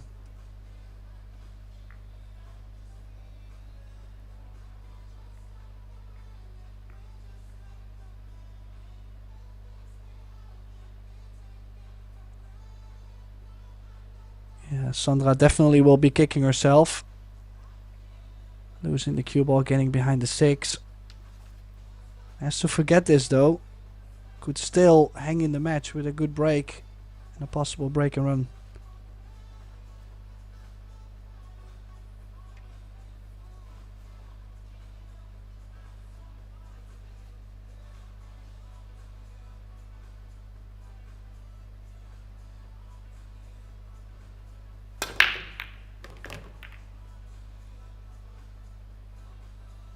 She's hit the break so well. Look at this.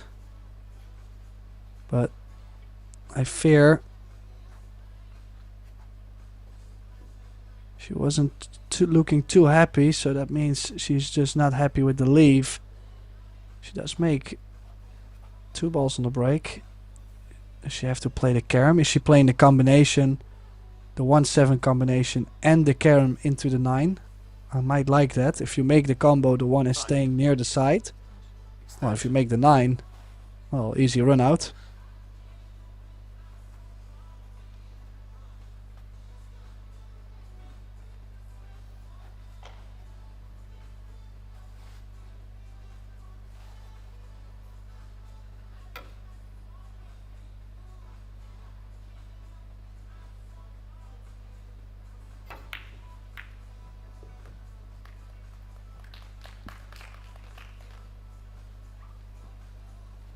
Awesome shot there, Tim. You called it. Well, I'm glad she spotted it too, because after the break she really looked devastated by the shot she had left. She was hoping for like a open shot on the 1. So I'm glad her vision did not get cloudy over the negativity. That can happen, you know, sometimes when you mentally start to get hurt and maybe start to be down. That's where you don't see the shots as well as when you're fresh and positive. Yeah, absolutely. And on that note, I I've done this before, so I'll ask you the same question. Aside from solid and reliable mechanics, what do you feel is a key component to have in your arsenal as a professional pool player? Well, it's something I'm probably not so great at. That's the interesting thing. I think it's like if you would have a child and he or she would be playing pool, and he or she misses a very easy shot. You're not going, "What are you doing? Oh, that's so stupid, you idiot!" That's not what you're doing, right? So it's just the quality to talk in a calm way to yourself, even though you've made mistakes.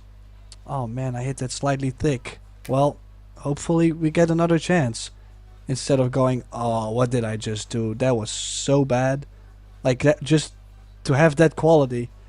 I think if you have this, that's a huge thing, because it doesn't get you to be hurt after making mistakes. It actually calms you down after you made mistakes. Actually, the first one to tell me this was Niels Vijen, actually, that I had deep conversations with him and with D. Atkins about this, as I could be quite harsh on myself. It's Right. very interesting. The inner voice is important. Yeah. Yeah. Great point there, Tim. I fully agree with you, by the way, just so you know. I mean, you could be missing balls all over, but if you don't get hurt by it because you're so nice to yourself, well, that would be yeah, nice. yeah. The way I look at it, and I think it's pretty much the same thing as you were just elaborating on, but I like to call it, a lot of people are very good in being the hammer, but can you be the nail if that's required? So it's all about mental fortitude, and you need a lot of that in pool, because not always it's going to go your way, and you just have to weather the storm.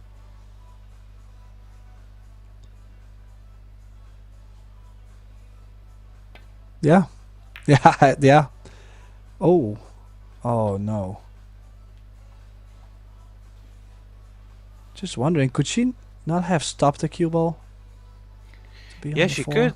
Look at, the cue ball was far enough from the table to put backspin on it, but she felt that she could just control it by dropping it in. But the problem is, when you play over a longer distance and you use a bit of side, because she'd use side, it can drift. And that's something you need to take in consideration whilst playing it.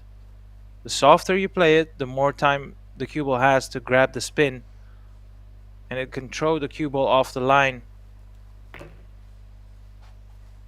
I have to correct myself, though. It was the 3 to the 5, but hopefully everybody did understand what I meant there. But yeah, she had to really play it soft, and maybe the spin really got her there. This is a funny little shot here too. Top left spin, 2 rails.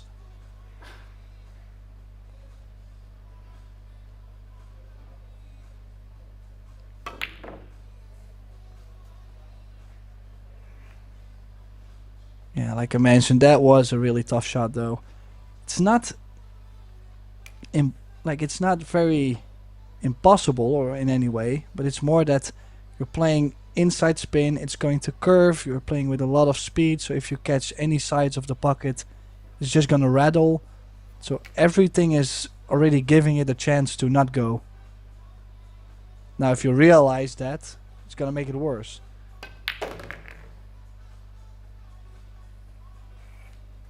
Cue ball needs to travel a bit more. This is definitely not unmissable, Tim.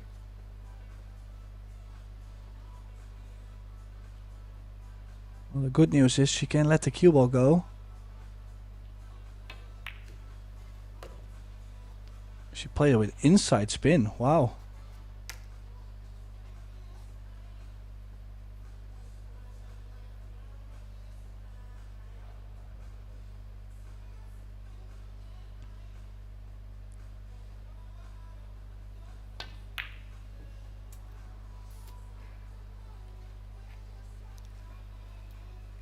Well, she is leaving the door slightly open for Sandra to come back. I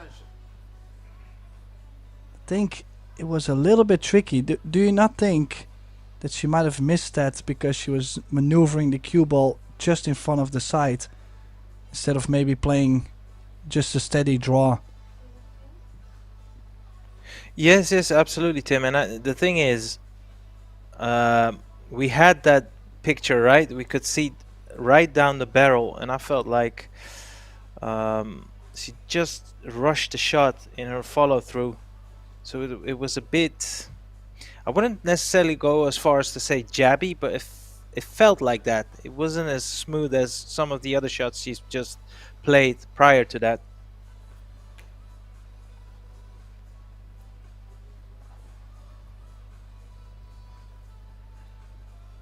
Well, this 8-ball starting to be quite dramatic, Arya. This is very tense. She's going all in on it. She could pot this. She could pot. Oh. And yet, things still could be horrible. I mean, way worse. There is a cross-corner bank, but you could have sold out, like, straight in. I mean, coulda, woulda, shoulda. This is one she has to make.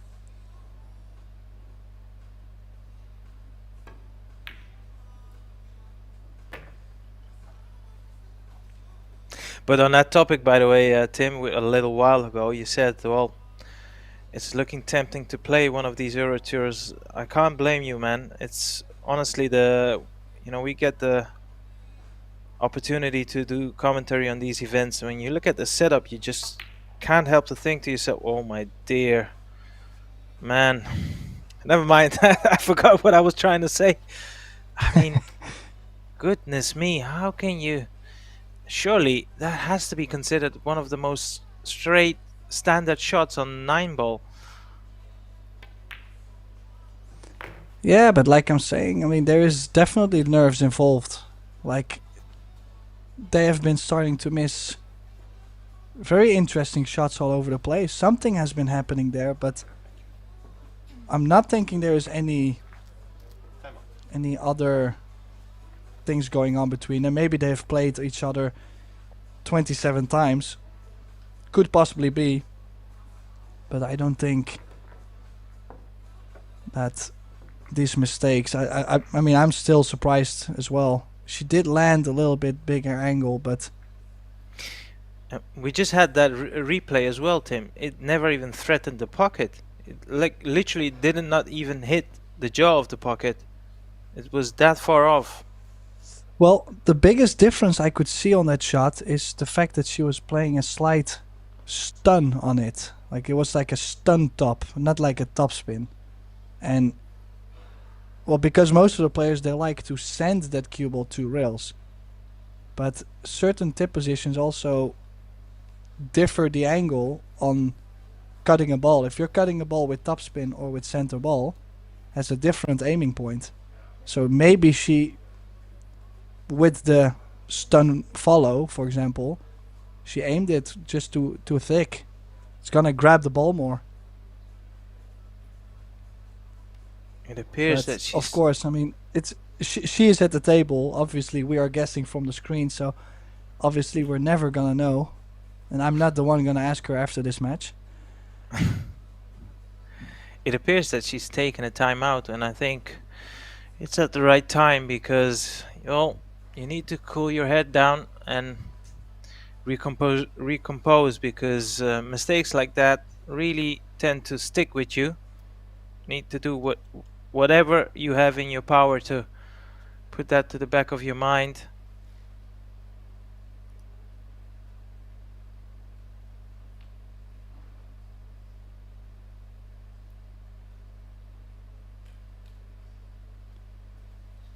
Yeah, so comfortable lead so far in this final. Race to 9. Kaplan now up 4-1. Let's have a little look in the draw to see what Kaplan's road was in this tournament. Would be... let's see if I can find it. I mean, I'm probably better at playing pool than using computers, but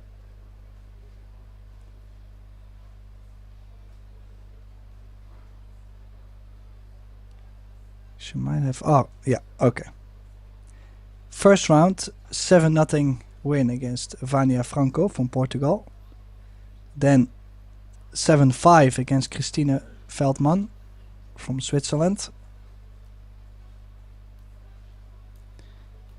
And then 7-1 against Iris Eimberts from the Netherlands. That's how she got into the last 16. Then she beat Vivian Heine. That was a close match actually. I believe they were tied at 6. In the end she won 9-6. Beat Wendy Jans 9-6. Tamara Rademakers 9-6. That's how she got to the final. So overall pretty clear scores. So it must mean she has played solid throughout this event. Now for Sandra Baumgartner, I did check this earlier on. She beat Romina Lenk from Germany 7-5. Then Jum Zwijnenburg from the Netherlands 7-0. In the winners qualification she beat one of her own country, Austria, Lina Primus 7-2. Silvia Lopez Fibla 9-6 from Spain. Daria Siranchuk 9-8 in the quarterfinals.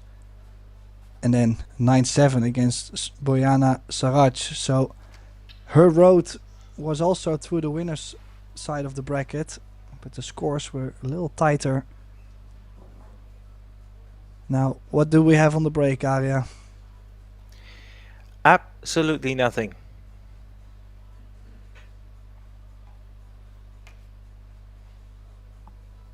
Well, that sounds very convincing. You don't you don't like the real first? No. And I mean, you know, Tim, throughout this match we've seen multiple layouts where we thought it was pretty inviting, so I just have to sit here and wait how she navigates with this situation.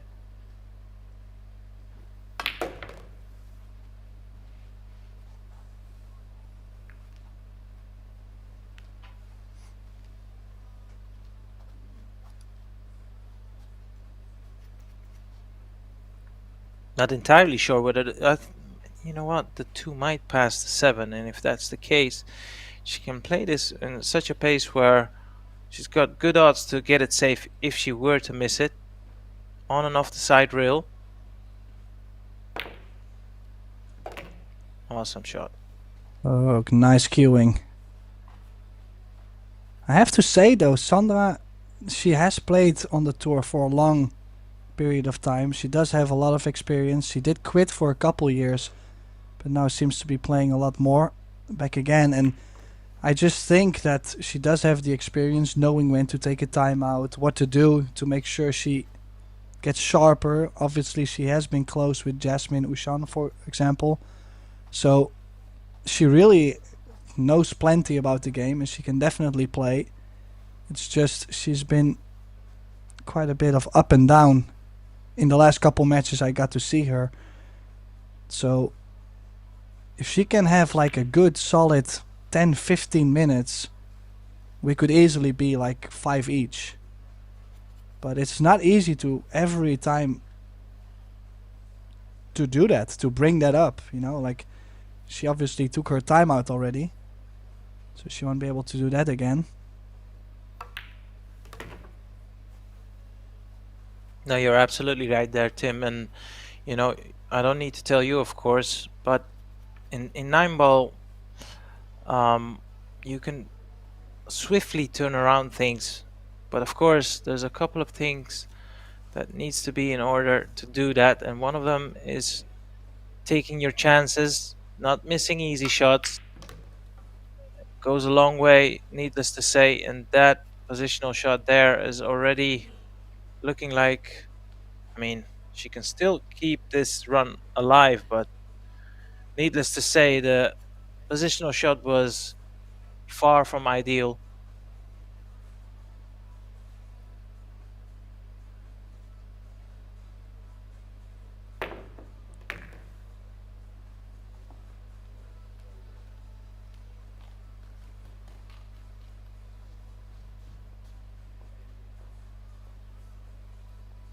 Yeah, it's hard work out there for Sandra. Might have to go all around the table. Extension. Very thin cut here on the 8 ball.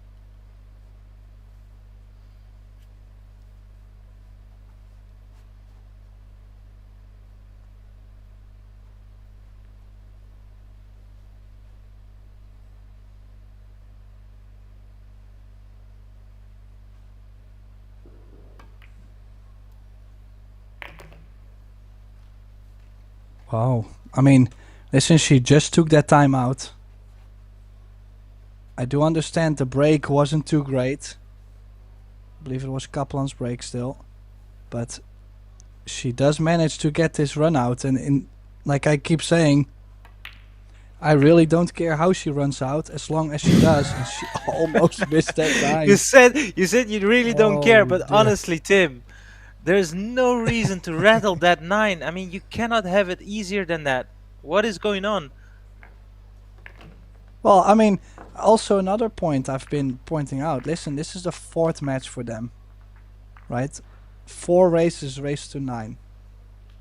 And they started at 9:30 this morning. I can understand that with her, because Sandra has played, let me see, 9-6, 15, 9-8, 17 is 32. 9-7 is another 16, so it's 48.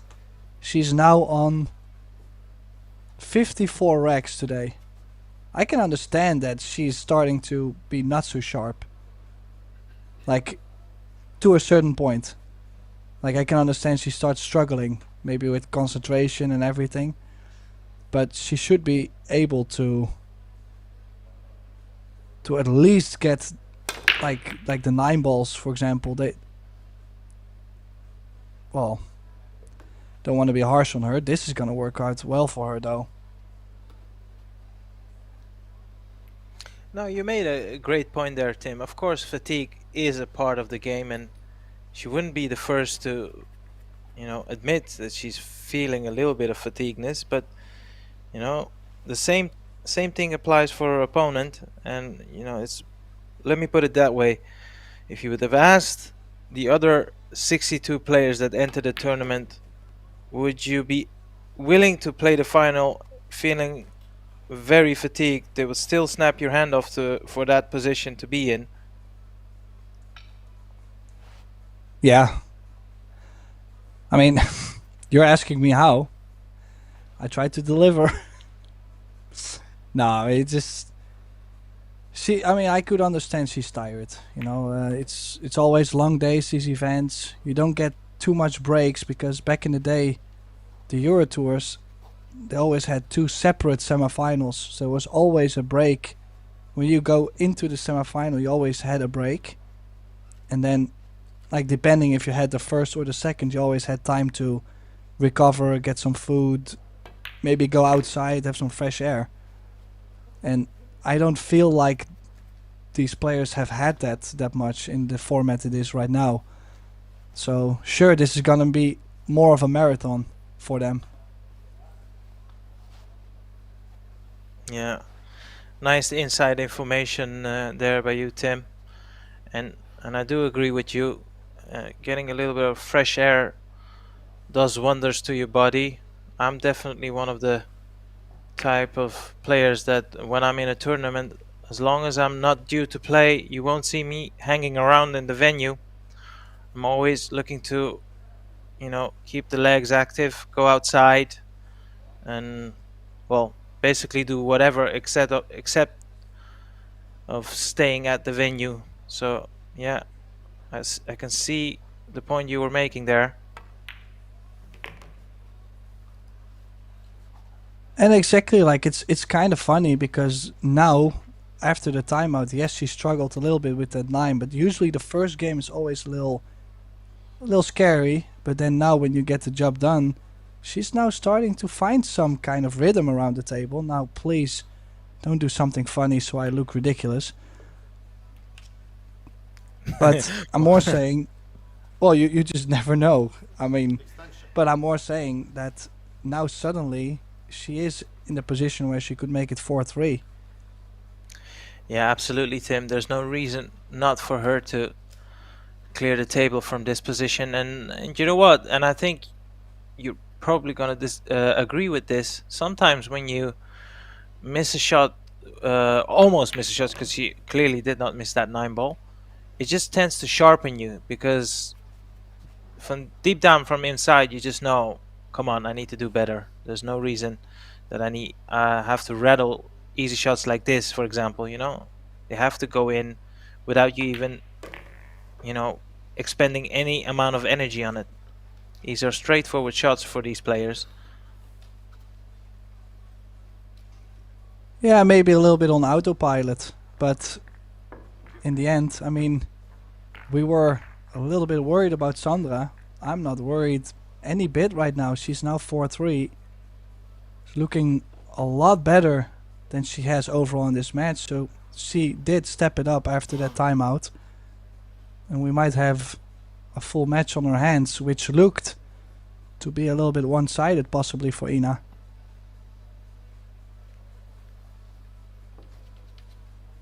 Yeah, exactly, Tim. And as a neutral spectator, you always want to see a bit of fight, a little bit of drama unfold. And she's got a good chance here to draw level. First things first, let's see the table. Yeah, the biggest struggle I've had overall with Sandra's break is that she's been breaking the balls quite thin. She's been cutting the break quite a lot. So if you look at the 8 ball, it's way too slow to get to the corner, the wing ball, and it gets kissed away because of the high rack. Now, it has worked out. A ball did slide in, and she got the 2 balls in the kitchen, so it's a legal break. But it's just not always going to work out like this in the long run. So you still have to kind of strive for, well, that perfect break.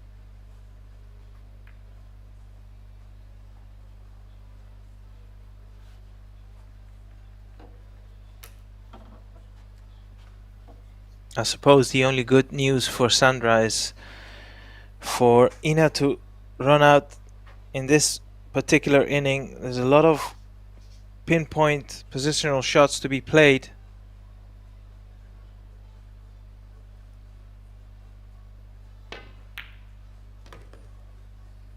Wow, what an opening shot. Held the cue ball nicely too. Slight angle on the 2 ball. 2 and the 3 in the same corner, I would say.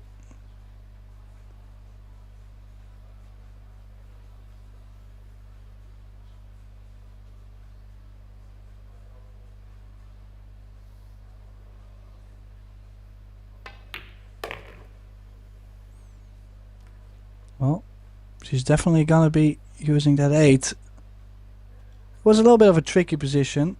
To get straighter on the 3 ball was laying on the scratch or the bump on the 8.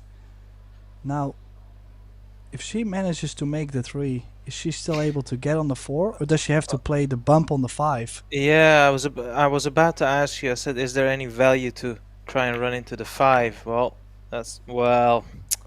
look, this is not being critical on her. It's definitely not exactly how she was planning to play it. She literally hit the only spot on the 5 that would make this outcome possible.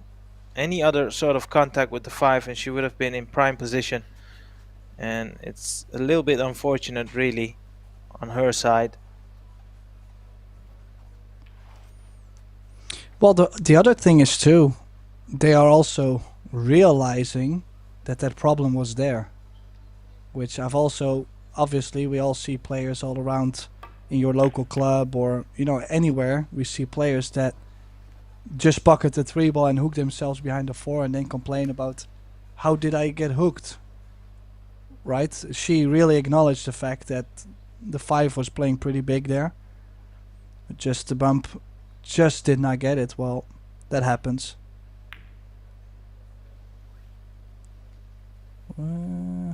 Was close. I think I might have still liked that short rail to short rail safety, the long distance. Because with this shot, sure, if you hook someone behind the 6, great, but this is not a very big distance to play. Is it any value going for this crossbang, Tim? Opted against it. I wouldn't particularly consider this 100% safe. I don't know about you, Tim.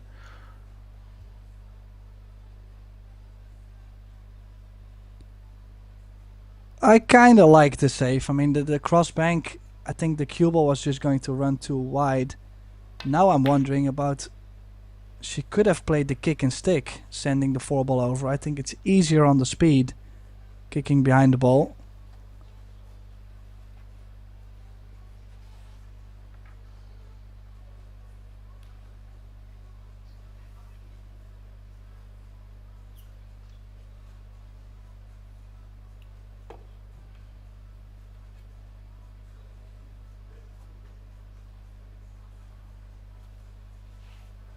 Well, it's looking like she's going to attack this 4, so a huge stroke coming up. Tough shot to make this one, Tim. Oh, no. I am not sure if I would have taken it on. Yeah, it was, like I said, it was a tough shot. It would have been a tough shot for anyone in the history of the game. So, look, she took her chance there, and it didn't work out.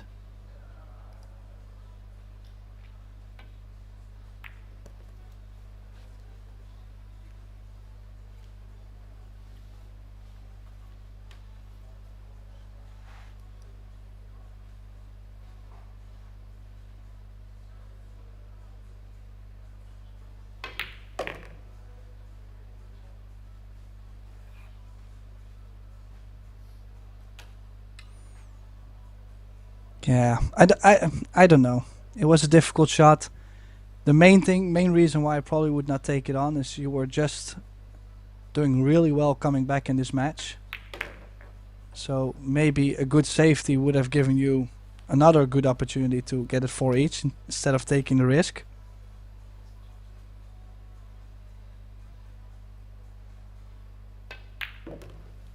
But of course there's always two sides of the story.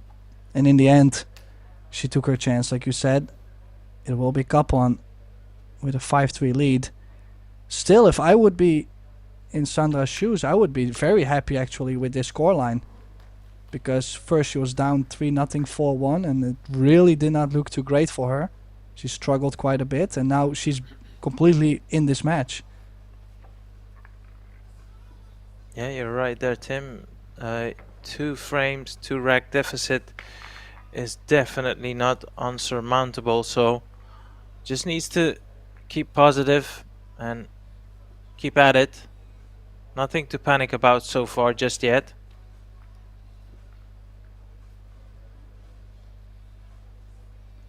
Well, for me the main thing is, as long as I feel like I'm competing. So in this kind of match, if you're like going down without even giving a fight, I can feel very miserable about it. But now if I find a way to still get that competing inside a match, well, that's where I get more energy and more tune in into the match as well. So she might have that same thing, feeling that she's very close to catch up with Ina, and that could motivate her extra.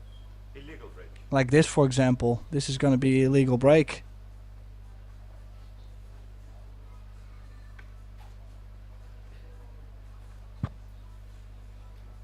The wing ball too high. Only made the 1 ball, and only 1 ball in the kitchen, so it's illegal.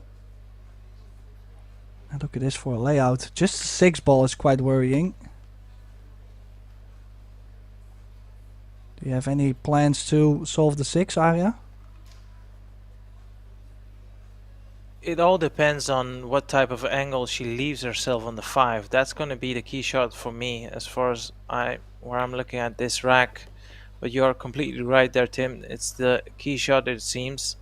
So right here, she needs to, create her strategy, which way she wants to go about playing position on the 5.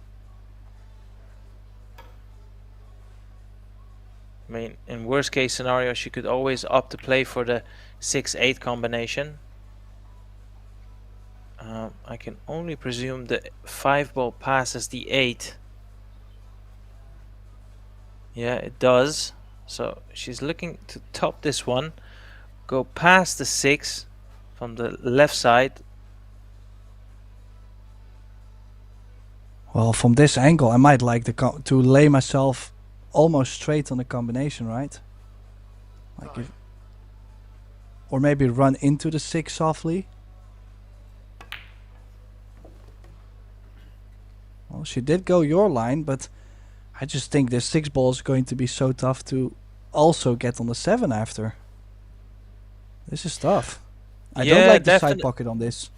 No, definitely, but it's just because she came around and had a look at that, you know, that potting angle. So that's the only reason I felt like that's what she was intending to do. Well, turned out to be that way as well. Well, she did play beautiful towards the side. I mean, I was watching the World Temple Championship. We were doing the event in Vietnam, and so many balls being missed to the side pocket. I'm telling everybody, I'm not shooting to the side pockets anymore. I'm only shooting to corner pockets at the moment. Yeah, but Tim, you were watching some amateur players, so that's different. Yeah, that's true. This is a professional women's tournament. That's true. Extension. You know, I wish that was the case. No, I mean she was a bit unfortunate to leave herself off straight on the 7. Meant she couldn't do a lot with a cue ball. This is a type of shot where you really need to pull out a good stroking shot. Straight shooting required here, Tim.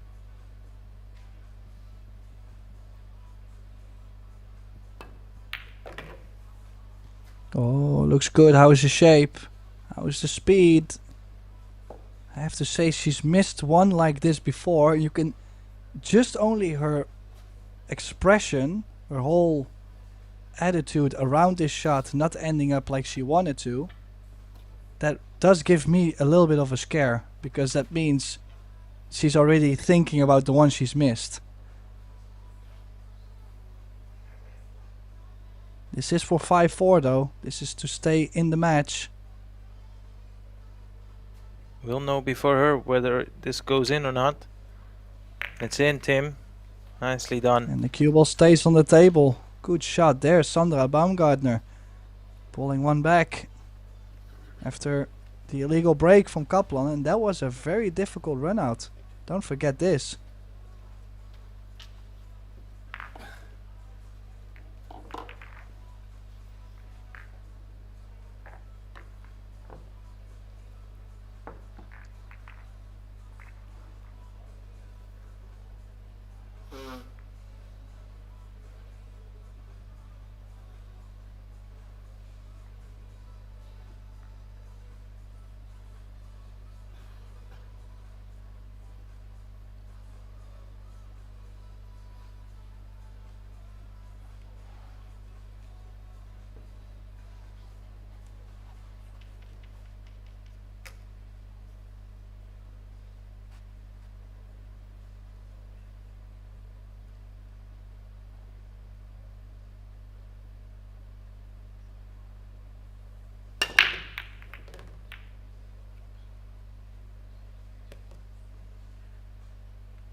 Well, this is a great chance.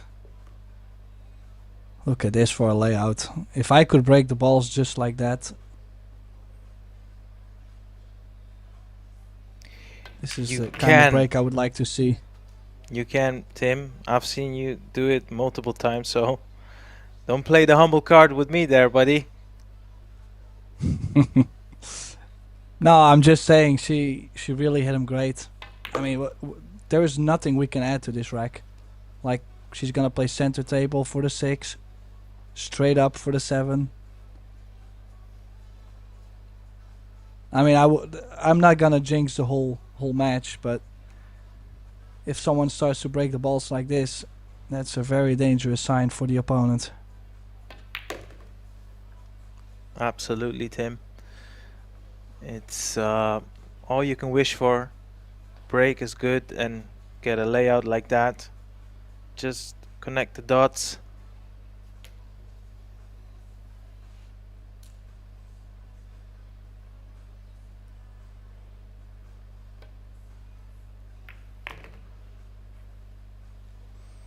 She did play that a little bit in a scary way, like she had so much room to get close to the 7. She just only played a really soft contact on it, so a little further away. But she does put a great stroke on that 7 ball, almost straight in. This for a break and run, right? Another one. Correct, Tim. I think she started off the match with a textbook break and run. And you know, one thing I was about to say as well, I like the pace that she plays at. Doesn't hang about.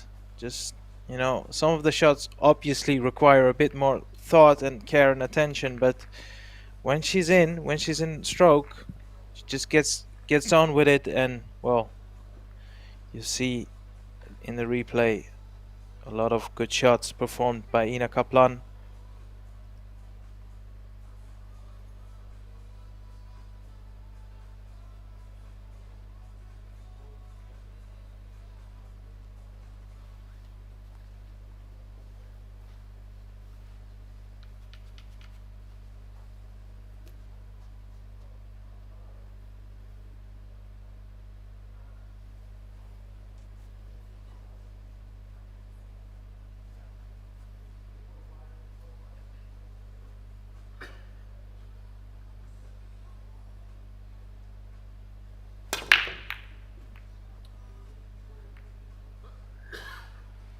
Illegal break.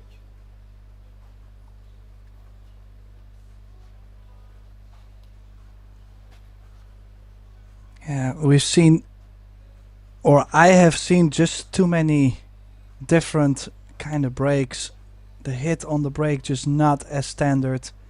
This one too full, which makes the 1 ball go high and the wing ball come up too high on the long rail.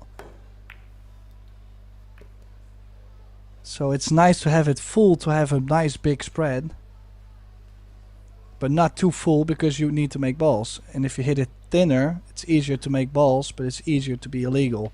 So it's right there in between, and it's, yeah, it takes a lot of time to get the right break.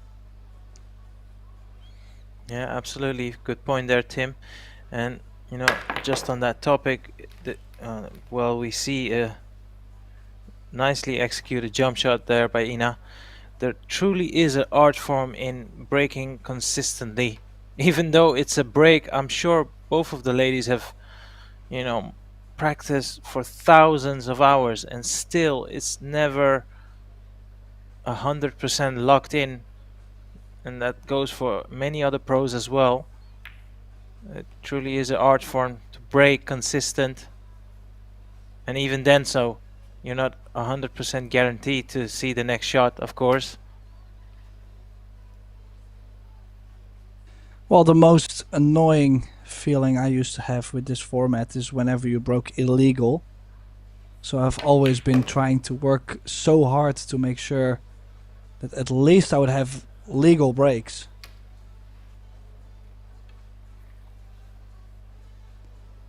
She did put a nice stroke on there, Kaplan. Just slightly on top of the 8. Is she going to just tap in this 5? Is she going to do more?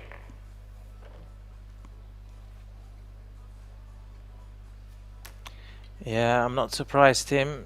You're not the type of guy that wants to be involved with illegal stuff. Thanks.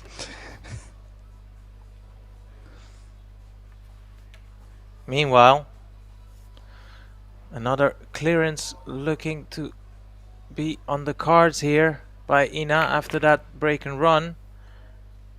Is it fair to say she's found a bit of rhythm? Well, she has played this kind of speed all over the match, though. I mean, I'm also thinking, oh, I should not just. Maybe I should just mute myself and leave. Every time I start giving people compliments, they make me nervous. No, I mean, I think she's been playing very well. Overall in the match. I mean, she's sure everybody makes some mistakes here and there, but she's been very pacey. I usually don't get to see her play this fast around the table, so that gives me a good vibe. That gives me the feeling that she's feeling good. But overall, I mean, she's able to put the big strokes in there. Just, yeah, well, she had a couple good breaks, not all of them, but there was a couple of them, so yeah, I mean, I think she's been solid throughout, and I think Sandra stepped it up after being down 4-1. But she is now back in that same position as she was, 3 games down. Needs a good break at least. Yeah, exactly, Tim. And you know, I had the fortune to commentate on both the quarterfinal as well as the semifinal from Ina Kaplan, and you know, like I said at the top of the program, I feel like she, you know, managed to defeat 2 of the title contenders, respectively Wendy Jans and in the previous round our very own pride representative of the Netherlands, Tamara Rademakers.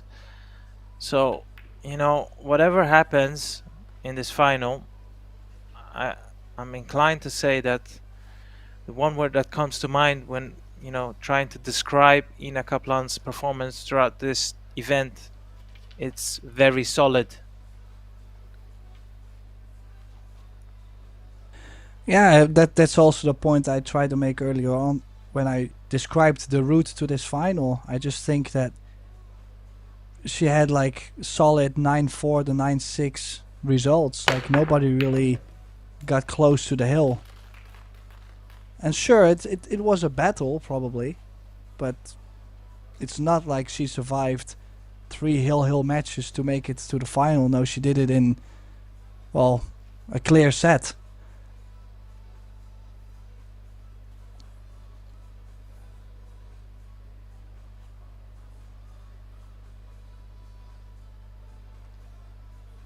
Well, Ina did leave that 1 ball on for Sandra, but she did not manage to get on the 2. Are we gonna see the jump cue out on this? I wouldn't mind. It's not a full ball jump. Probably has a good chance to get on the 3 ball as well, landing on a slight bit on top of the 2. Yeah, it's about whether she can generate backspin in the cue ball. And first and foremost, of course, needs to make sure she hits the 2. No, that's not worked out.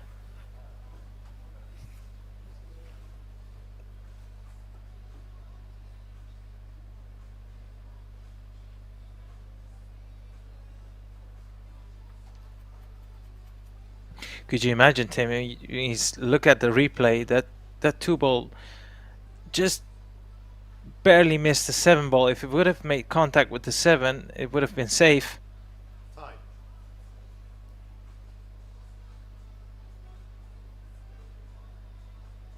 Well, there is always. Oh, did she miscue? Ay. I was gonna say, I mean, how the balls roll, that sometimes there's nothing you can do about it. Just like this one. I mean, she miscued, jumped into the 2 ball, and actually she got the perfect safety behind the 7-6. It's like, that's just how the game goes sometimes. is it always fair? Well, I think the opinions really differ in that aspect, but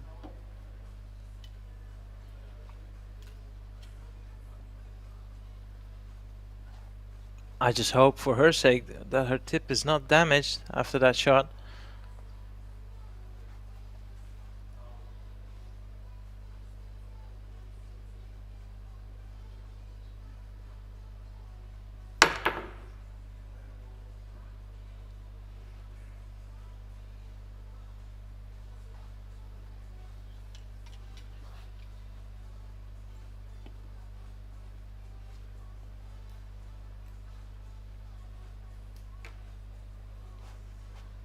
Solid stroke required here by Ina. Likely to punch this on and off the side rail. Or is she trying to hold this? Well, try to hold it. Done fairly as good as she could have, considering she was trying to hold the cue ball.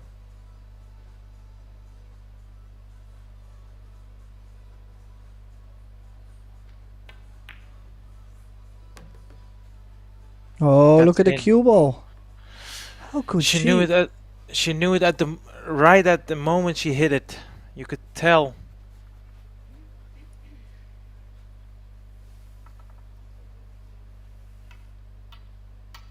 Well, something tells me that Kaplan is also struggling a little bit to get on the finish.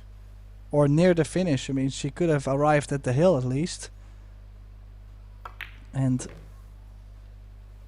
it only takes a mistake or two and a good break for Sandra to be right back in this match, tied at 7.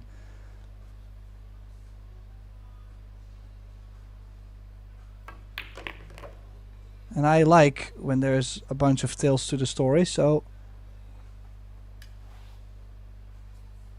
bring it on. No need to overcomplicate this shot. Just drop the 6 in for the 7 in the top left corner pocket.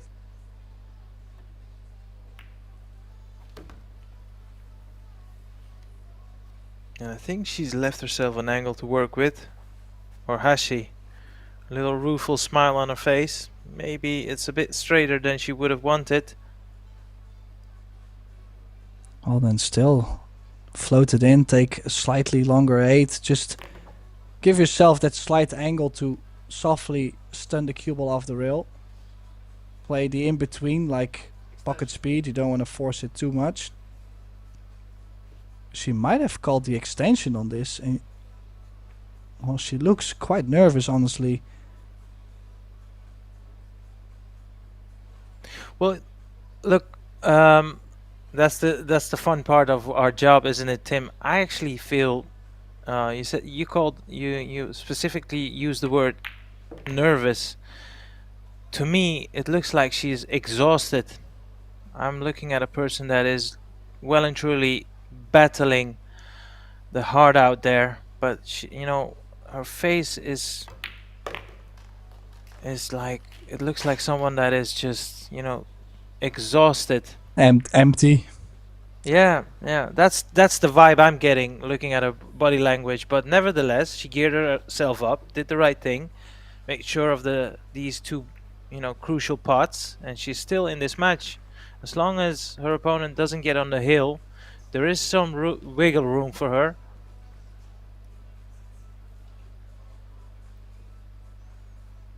Yeah, and she has made a similar comeback to this match, so don't count her out yet. Score only 7-5. Kaplan will be breaking twice now.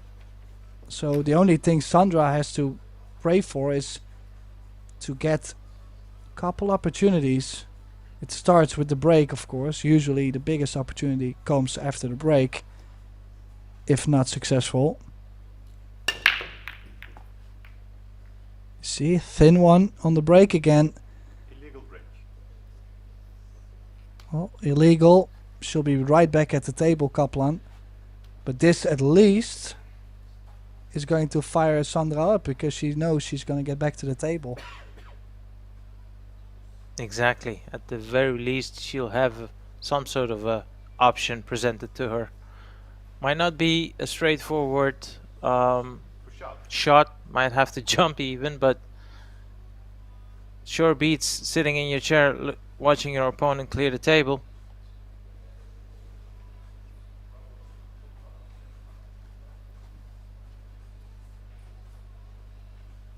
Would you take this opportunity, Tim? Well, Sandra said no, so I'm also not gonna take it.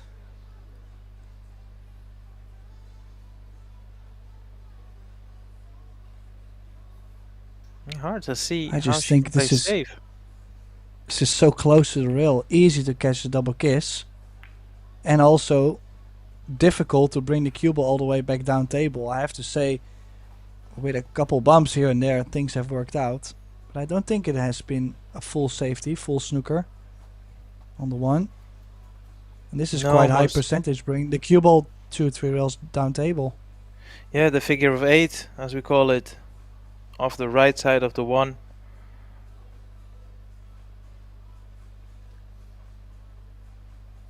Pace and line very important in this shot.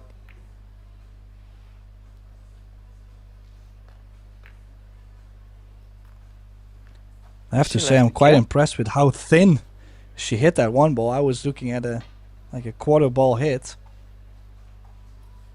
to get the cue ball to the bottom left of the table. Jump cue is out. Making the one, she could land on the 2 ball. I mean, I'm not saying by luck, but the cue ball is definitely tracking down table.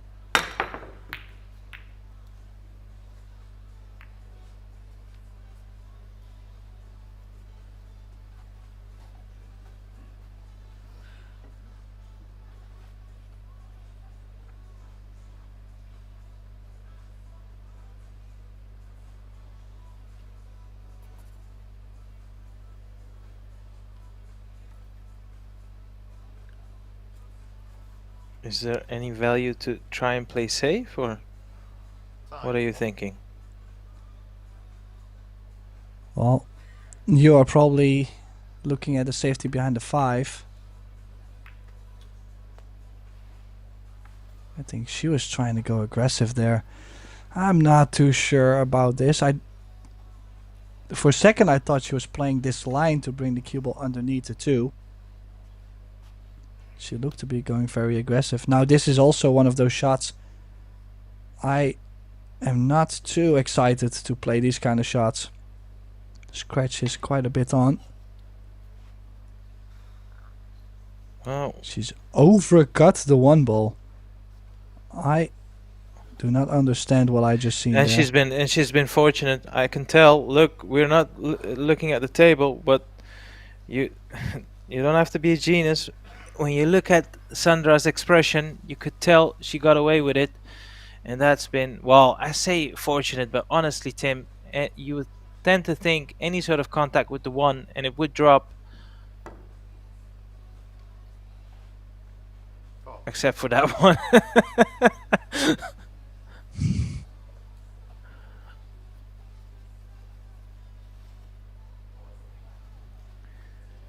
And of course it was rail first rather than 1 and then the rail.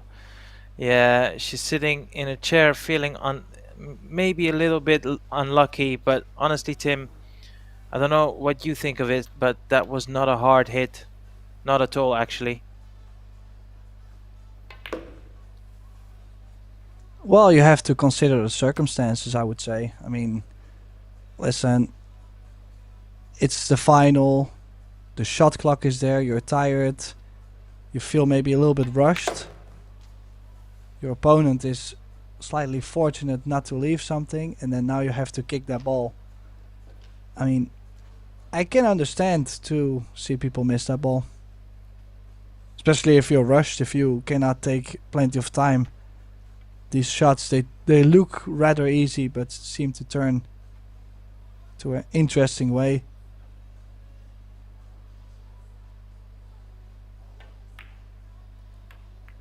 Oh, Kaplan. I understand she did not get the full pocket there, but I'm really surprised because that was like that really whoa, just whoa.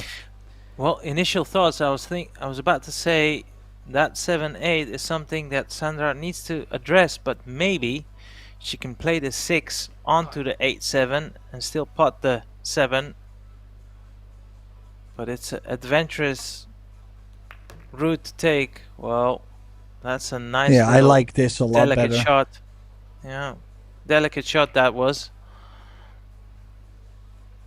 Biggest problem is still you don't have much room to get on the 7 ball. So when you get the cut on the 7, you're most likely to run the cue ball up table and back down for the 8. So slightly tricky still, but at least it opened up.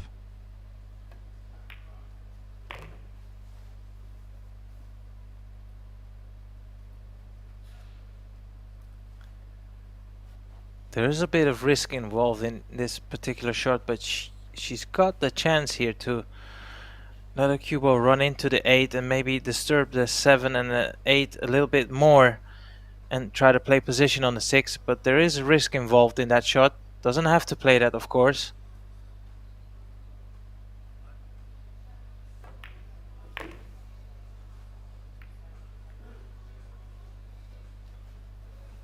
That's landed awkward, I feel, Tim.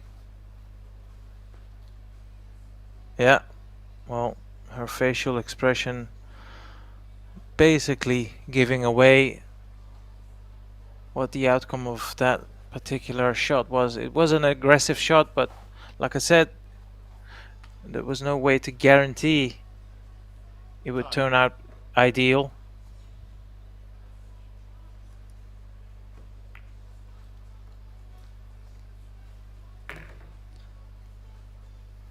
Well, she does make the funny faces, but I don't see the problem. She's on the 7. She places just slightly, just soft. Pocket the ball, nudge the 8 softly. You should be fine. Don't try to do too much. Make the ball. Just soft.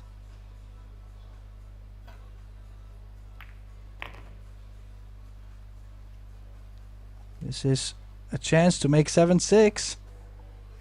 Well spotted She's that doing shot, it Tim. again. I must admit, whilst you were explaining the shot, I was thinking to myself, I wouldn't like to flirt with that corner pocket, so nicely spotted there, Tim.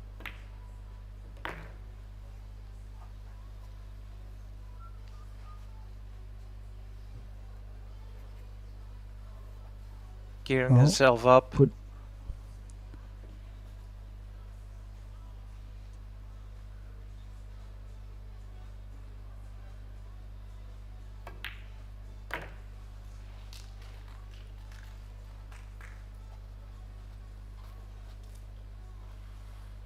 So 7-6 it is.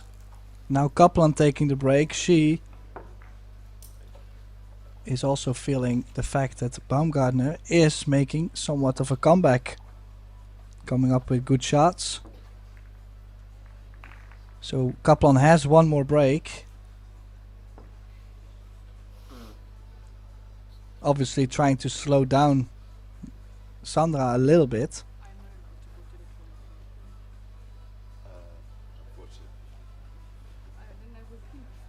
But also trying to regain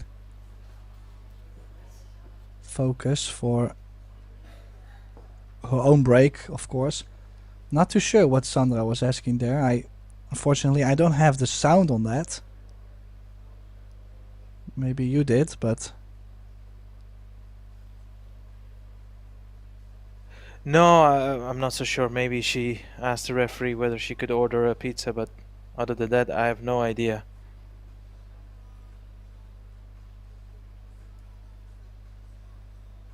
I have to say pizza sounds pretty good right now. It's near dinner time here, so yeah. Who knows?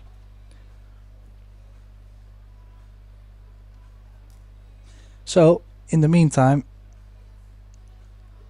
we'll have to wait a little bit for Ina Kaplan to come back.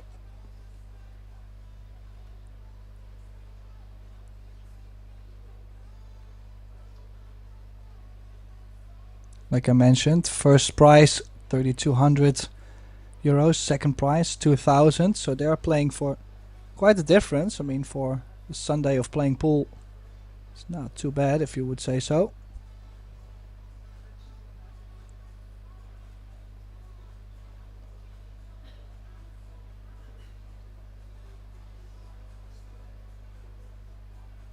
Official event sponsor is Predator.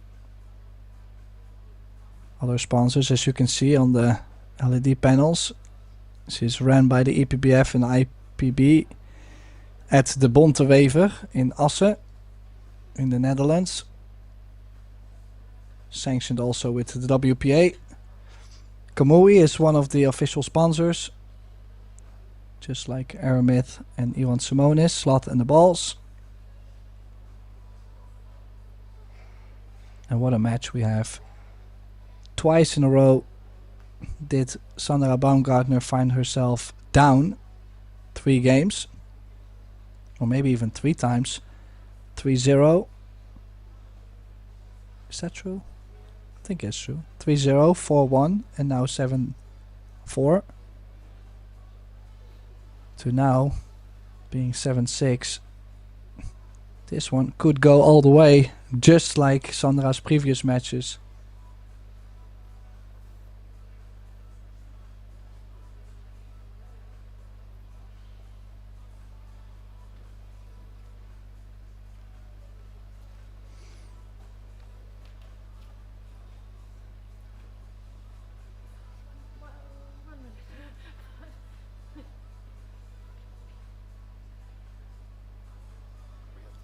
Well, the official rule, just wondering, I was thinking about what Sandra could be asking the referee, if she could maybe go to the restroom or maybe go get some water or anything. The official rule is you are allowed to take a second timeout, but it will give your opponent 1 rack, which clearly I'd rather leak a little bit in my pants than giving my opponent the rack to get on the hill first. Don't you think? Tim, look, ideally I don't want to go down that route, so I'll just leave you at it. But in the meanwhile, it's a dry break, in fact. So after having fought her way back in this match, I'm not saying it's an easy opportunity, but nonetheless she's got a chance to do something about the scoreline once again.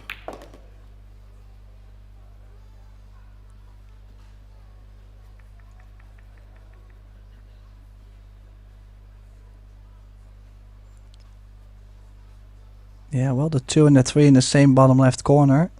She will be able to kill the cue ball for this. It's not laying too horrible, but it's a little bit of a test on the cueing, yeah. It's just saying you have to make like 2 or 3 of those. They're not extremely long shots, but you have to make like probably 2 of them to then probably have a really good layout. Yeah, like, and you said it right before she played it. You said it needs good cueing, smooth cueing, and unfortunately can be forgiven, of course, considering the circumstances. But she literally just, after she made contact with the cue ball, draw the cue back, which indicates it was not a solid, smooth follow through.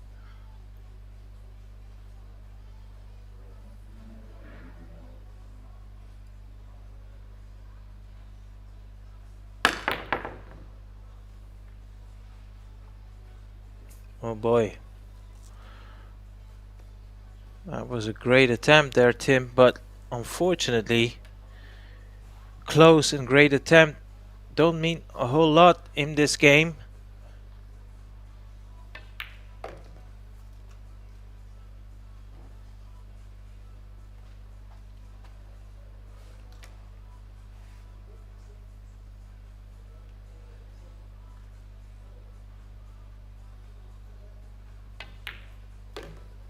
Yeah, and that could be a very costly mistake. Just like I said, it was probably going to be the 2 and the 3. And afterwards, she's now able to play for the 5 in the side. The 6 is near. Huge chance for Kaplan to get this match on the hill. Slightly much more angle on the 5 than she would have liked here, Arya. Yeah, you're right there, Tim. And I mean, honestly, she wants no business in going anywhere near the 7, but actually the 7 ball is a little bit in her way. I'm sure she'll figure out a way to try and avoid it. Time. Extension.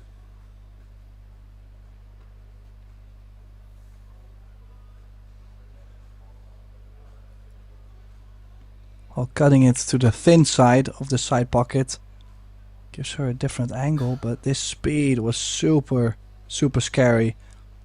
She's on the 6, but she's not out of the woods yet.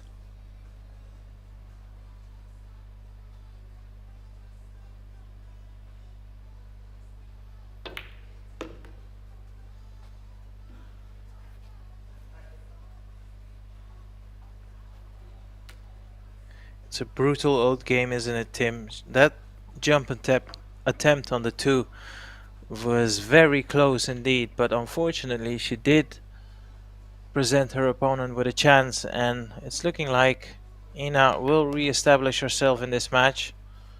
Looking odds-on favorite to go 8-6 up with a possible 3 racks to play.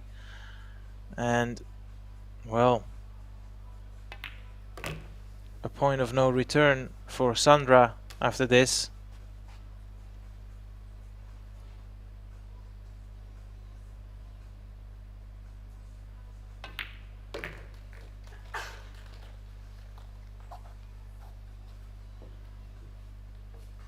Yeah, and it is Ina Kaplan who gets on the hill first, 8-6.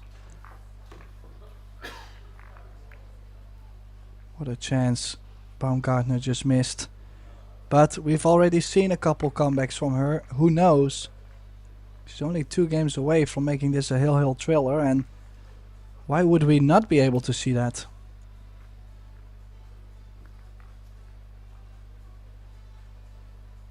No, you're completely right, Tim, but the problem, as always, is when you're trailing, particularly with this type of format, when you're trailing, it doesn't mean you're out of it, not by any stretch of the imagination, but the only problem with that is, all of a sudden, you need a bit of cooperation of your opponent, and that's one thing, of course, us pool players desperately try to avoid. We want to take matters in own hand and, you know, dominate the table, but sometimes, because of the situation, you have to rely on your opponent to make mistakes, give you chances.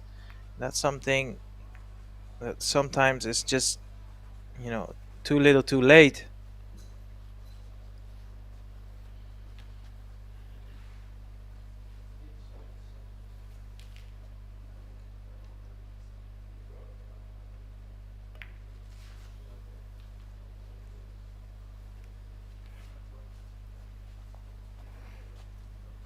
Don't know about you, Tim, but I looked at the replay and I was thinking to myself, if that cue ball would have dropped, probably it could have been the end of this match. Yeah, but you need a little bit of luck to stay alive, right? Just like that little bit of luck to still have this slight edge on the 1. But how did she hit it that pacey?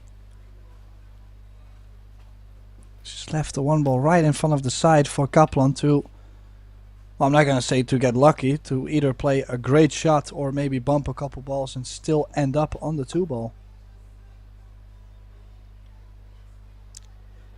Use the full domino effect to play position on the 2.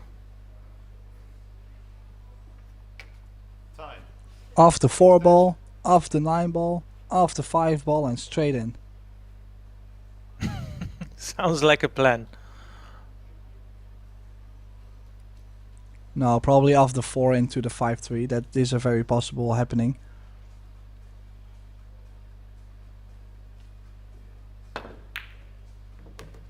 Or you just play the 1 into the corner and you don't have this problem. delightful shot that was. And you know what? That could actually prove to be... Whoa. Never mind.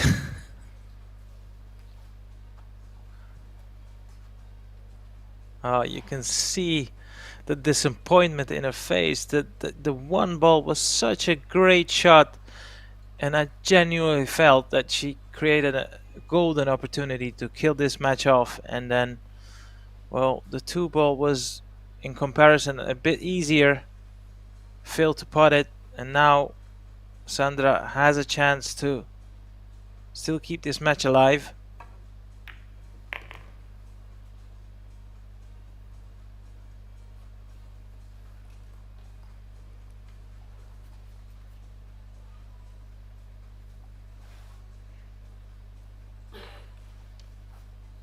Yeah, just wondering, from this angle, these kind of shots always looks kind of scary. I mean, just looks like it's lining up to be overcut. But if the 4 goes to the side, or you go 2 rails around the 4. 2 rails around the 4 it is. Just don't get behind the 7. No, she's played it well. Slight draw, maybe a ball. With a little bit of help from Ina, Sandra could really come back into this match. She's done this many times before today.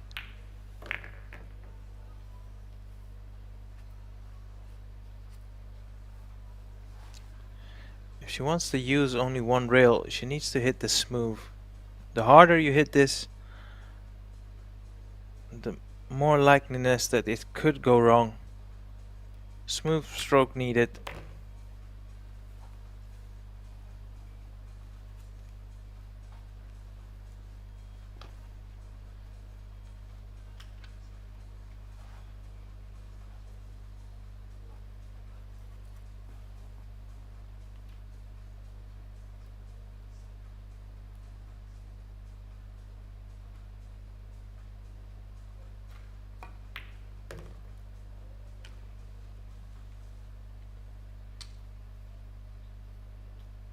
Did she land ideal on the 7?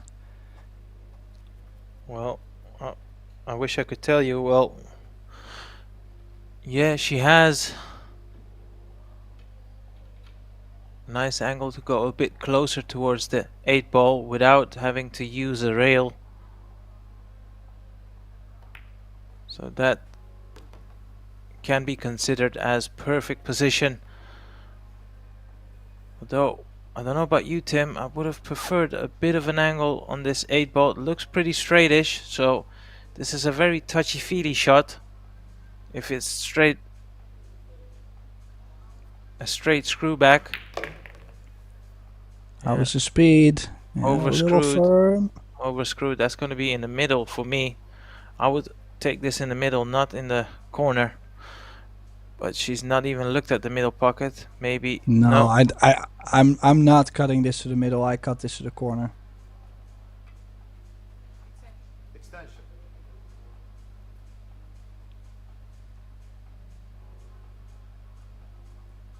Kind of a must make 9.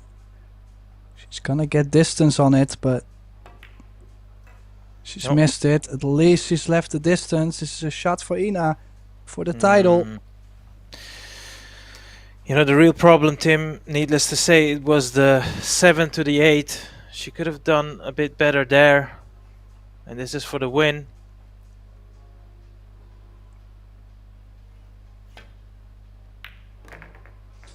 Oh, where's that cue ball? No, it stays on the table.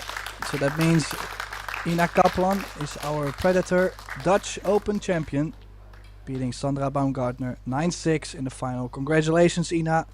Also, congratulations to Sandra Baumgartner. I think she's played an excellent day today. A lot of big grinds, so she's done very nicely. Congratulations to both. And I would like to thank Aria Sarabi for being here with me in the booth. Tim de Ruiter. I think everything worked out perfect.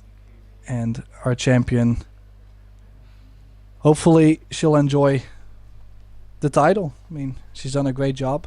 Now, make sure to stay tuned, because we still have the closing ceremony and, of course, awarding the title and the trophy. So, thank you all for watching, and hopefully we'll see you in the next one.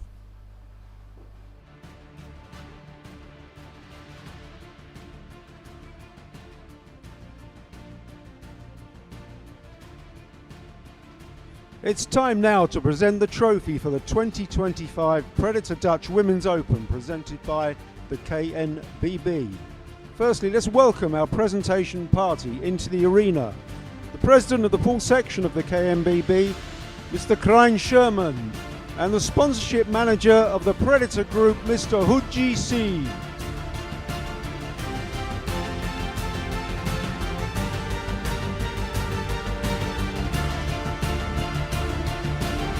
Firstly, a big hand for our runner-up, Sandra Baumgartner.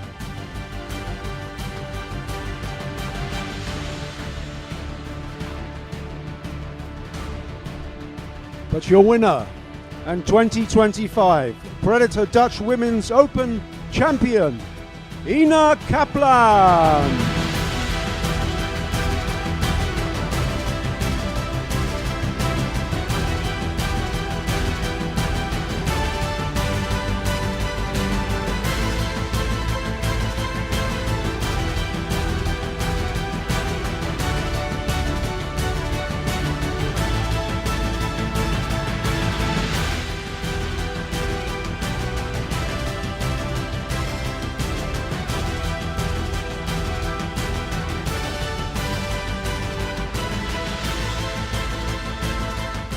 Ladies and gentlemen, Ina Kaplan.